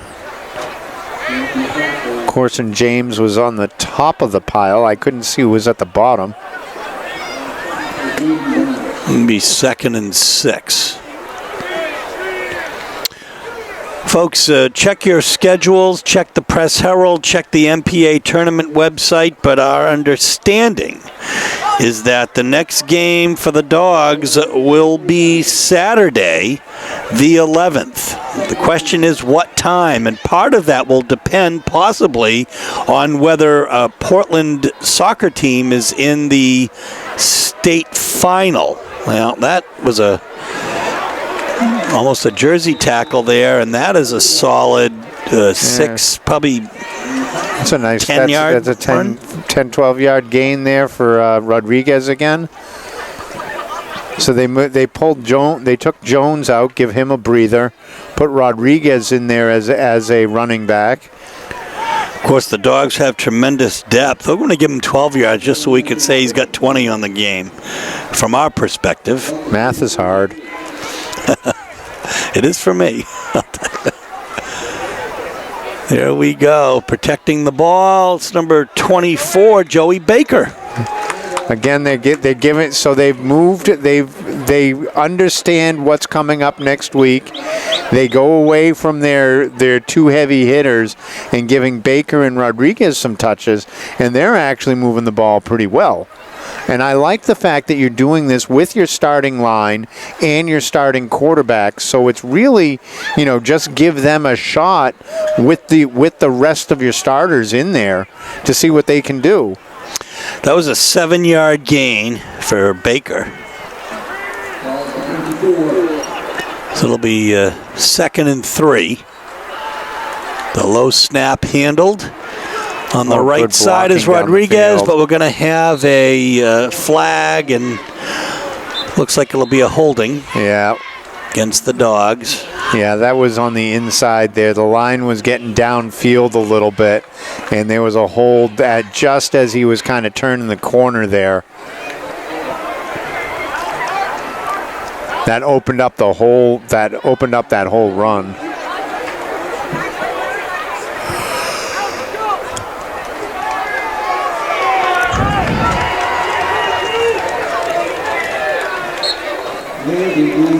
So the ball it's a spot foul. It's a spot foul 10 yards from the spot.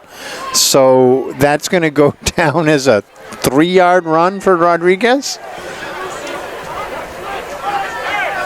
Or Oh no, it's no gain. It's no gain. Yeah, well, they moved the ball up 3 yards, so now it's second. It's 2nd and 7. Baker, he swarmed. Wow. And the first one in was actually the one who pulled him down from behind. Looks to That's be Jaden Brown. 76, J.J. Durr, possibly. Yeah, he was right there. Jaden Brown was right there as well. What a formidable line when you look at them. They have tremendous size over there on the other side. Yeah, they do, and really they've been playing really, really well on that defensive side of the ball. They got a couple. There was a couple turnovers, and that really kind of skewed the momentum of this game. But that defensive line for Lewiston has nothing to be ashamed of tonight. It's 3rd and 8. Play action. Oh, tipped. And yeah, there was tip there, and that good play there by J.J. Durr again. Yeah, got his hands up. Knew he couldn't make it to the quarterback. Got his hands up, and Louis had a receiver in the flat there. That would have been a first down pass had he been able to catch it. But the tip ball fell short, and now it's going to be 4th and 8.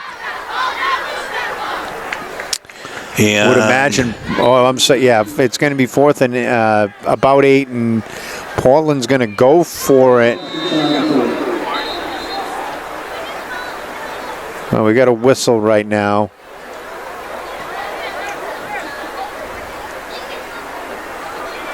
I'll get the ball set properly. 7:51 left in this contest. 32-0 is the score. The Dogs in front. First round Class A North playoff action here at Fitzpatrick Stadium. Back to throw is Randall on the right side. He's got Martin. Oh my goodness, he had his hands on it, but he was covered well.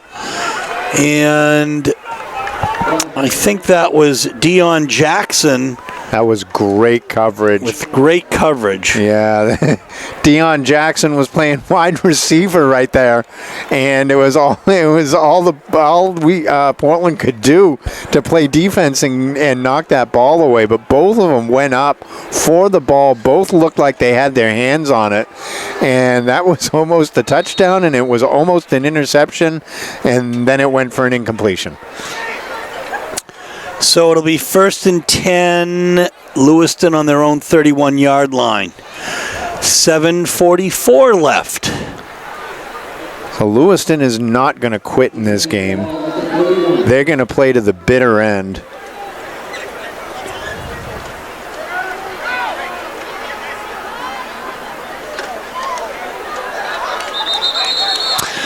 Well, there's a flag at the end, and it looks like there's going to be an unsportsmanlike. I think that's going to be an unsportsmanlike on Portland. They were stripping at that ball. They were reaching for it. They were trying to get it out, and they played a little bit beyond the whistle. Yeah, I mean, and the call was interesting because I thought it was a Lewiston player that had gone after a Portland player, but you are absolutely correct. Yeah, they had him wrapped up. His forward progress was stopped. They were pushing him back a little bit. And then as soon as the whistle goes, you got to let him go. And they kept fighting and hand fighting, and they tried to push the ball out. And it just didn't. They just need to stop when the whistle blows. So you see a couple of substitutions on the Portland defensive side. A couple new faces out there. Still a bunch of starters. One of the surprising things to a point here, I mean, we have a large crowd here on the Portland side now, is the relative paucity of the Lewiston crowd. And, of course, nobody is going to begrudge that community anything that they need to do. Or good run. Yeah, that was a good run. That was a solid, looks to be about a 13-yard gain. I didn't actually catch who had it.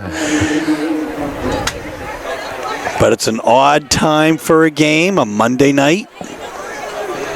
And, of course, the reason for that scheduling really had to do with the fact that last week there was a manhunt going on. Yeah. And it led to games, which obviously would take secondary precedence to anything to do with trying to find. Yeah, the schools were shut down. They wanted to make sure they did everything right. They delayed all the games, and Portland played on Tuesday of last week. Lewiston played Wednesday of last week. So they needed to give these kids some rest, give them a chance to recuperate both mentally and physically. And now we're playing on a Monday night, which is off for both of them. Again, they went to school all day. They weren't kind of prepared for this. It was a kind of a weird schedule, and now they're going to come back next week.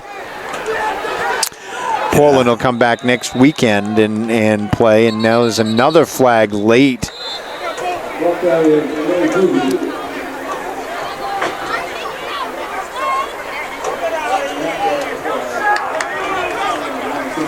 Something that the referee is not happy about something on the Portland bench, it looks like. By the way, Jack Martin was a freshman, JV player now in the game, made that tackle right before that play. They're substituting a couple players now. You see Justin Charles is in the game. Chris Gillies is in the game. He's been running in and out all night. Yeah. So it's actually a Lewiston penalty and then a personal foul against Portland offset. I think something that the Lewiston player was kind of blocking a little late, holding, and whoever the Portland player was on the sideline said something or pushed or got a little angry about it and got the retaliation penalty. So I think it's third down and about 4. 3rd and 5, I guess. So Portland's defense is a kind of a mix right now of starters and reserves. You know, and this fellow, Jaden Sands, is really, really fun to watch. Boy, isn't he. You get him the ball in open space, and he's going to make somebody look silly. We got an injured Portland player on the field. That was a 20-yard gain for Lewiston. Sands, Randall to Sands. We'll take a break, and then we'll let you know whether the Portland player is able to recover here of his own accord. So coming off the field was Dominic Huntington, a freshman guard and defensive tackle, 5'9", 190. Looks like he might have had a little bit of an ankle tweak there. But it's 1st and 10 now. And Lewiston's going to get on the board, and if they're going to get on the board, it ought to be Jaden Sands with a 15-yard touchdown. He is great. I mean, he is just dynamic with the ball in his hands. He is so good, so fun to watch. He is just so quick and just, if anyone's going to do it and anyone wants to score for them, that's the guy you want to touch the ball. Portland had mostly reserves in the game. Give them some time. Keep the regular defense healthy for next week. And they're going to go for 2.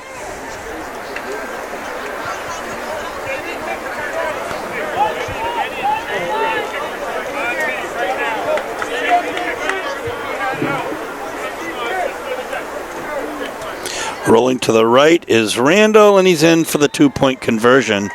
So 32-8 is the score with just under 6 minutes left here in this contest. So Steve Schwartz and Dave Levine here for WPPS TV3 with Jeremiah Spradley on camera, and Jeremiah pointing out to us during the break, being on the team, on the young team, that in fact Portland has just about all but a couple of varsity subs in who are JV players, basically. All JV players at this point. Onside kick. Oh, got the hop. Good kick. But recovered, it looks like, by Tyler Johnson, possibly. Yeah, Tyler Johnson got his hands on it and tried to take a couple steps forward, got run over, but he did his job. He held on to it. Hands team is why he's there and did a great job. You don't normally see those up guys get the ball, but he was ready for it, and when his number was called, he did it. He's a sophomore.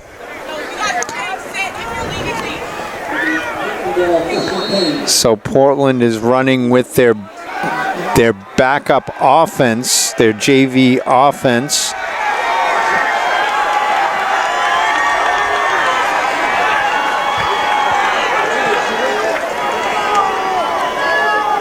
Oh, there's a misfire there. Yeah, that looked like a false start. It didn't look like everybody was on the right page there. The ball was snapped, I think, late. They were ready for the snap, and it just never really got there. So that was doomed from the beginning. That was Ryder Lozier in at quarterback now, and Justin Charles on the miss there, but it didn't really matter on the handoff because there was the false start first. Oh, my goodness gracious. That's Alex Martin. That was a nice run there. He got about 10 yards, 11 yards on the run. Got all that penalty yardage back, plus a couple more.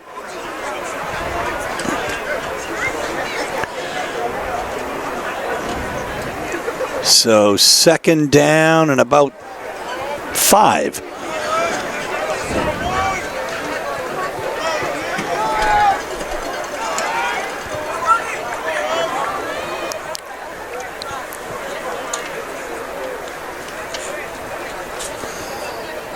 They're going to take it all the way down. They're letting the clock bleed, keeping an eye on the back judge there.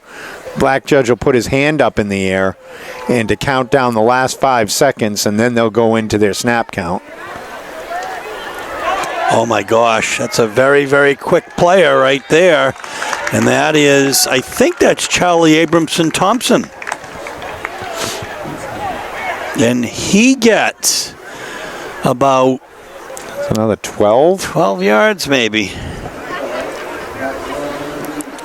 Yeah, so Portland is going to take they're going to try to go as slow as possible here to try to burn as much time off the clock as they can.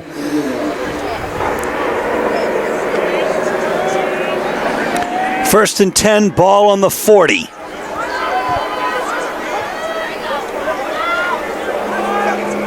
Lozier in the gun.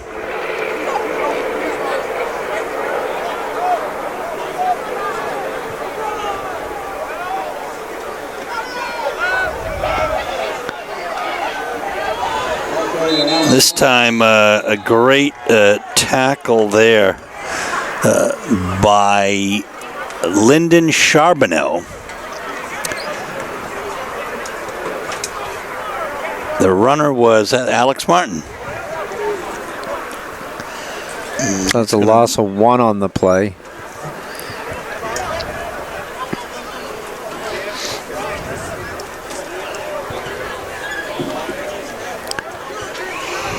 So second and 11.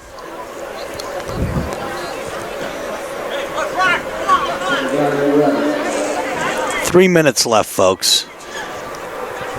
Again, watching the back judge gets his hand up in the air and snap it with like 1 second on the play clock. Keeper this time. Yeah. He doesn't go far as he's pushed out of bounds by Michael Click. Got a yard or 2 on it. Bringing up 3rd and 8. Clock is still running. 2.5 minutes to go. This will be a run to the left to stay in bounds.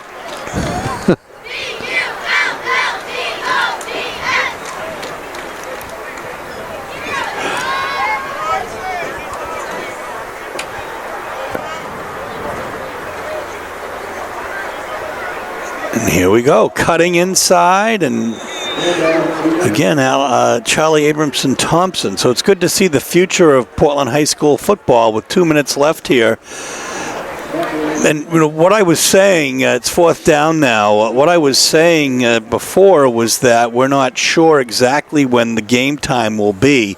We've heard that it is likely to be 7 p.m., but you have to check your local listings. It will be at Fitzpatrick Stadium, and it will be the Class A North Regional Final. Almost certainly Saturday, November 11th. Yeah, the latest update was Oxford Hills beat Wyndham 6-0. So it's going to be a team that Portland hasn't played this year. They scrimmaged, but that was about it. Yeah, that was a long time ago. A lot of things have changed since then, Steve. Very long time ago. Portland's taking a timeout on this fourth down, so I think we should too. We're down to the last minute 19. Portland goes for it on 4th and 4. And they're not going to make it. The punch at the end there. Yeah, just...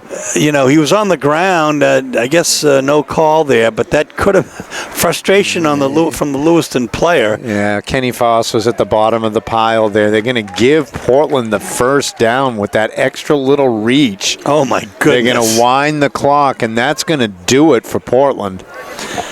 Well, isn't that something? That's a great way to end the game. I thought they may have given it up on downs. I thought they were a little bit short. Either way, Lewiston would have come back out with a minute to go, and the game is essentially over. This makes it a little bit easier. Portland can just take 2 knees and be done with it. If they will. We'll see.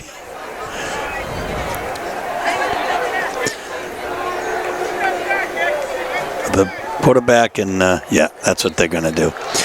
And that is going to do it. There doesn't even have to be another snap.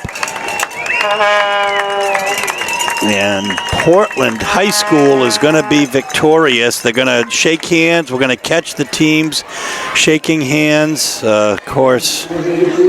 Yeah, great game by this Portland team. They really stuck to it after a very difficult beginning between penalties and mistakes and whatnot. But we're able to get a couple turnovers, big plays on special teams to make things really, the difference in this game, and then they just kind of poured it on at the end of that second quarter, the beginning of the third quarter, and that was it. Dave and I'll be back to wrap up in just a moment. So Dave, a slow start, big finish, 32-8, and the Dogs show that they are still firing on all cylinders. Yeah, this team they got off to a slow start, but they regrouped. Starts with special teams. That defense got a couple turnovers, and then the offense started clicking. You got that long pass at the end of the half to really kind of put this game out of reach at 21-0. Or 20-0. Lewiston just couldn't get anything going on offense. That defensive line was just too good. And folks, Lewiston, they played with such tremendous passion and verve at the beginning of the game. And really, the term Lewiston strong really does mean something. And unfortunately, it's going to have to mean something for the ages to come, really. But Portland goes on to Oxford Hills here at Fitzpatrick Stadium, and we're going to bring it to you on WPPS TV3. This is Steve Schwartz, along with Dave Levine, Jeremiah Spradley, and Mike Hoffer, saying so long from Fitzpatrick Stadium, where tonight the Portland Bulldogs are victorious in Game 1 of the Class A North playoffs. Good night.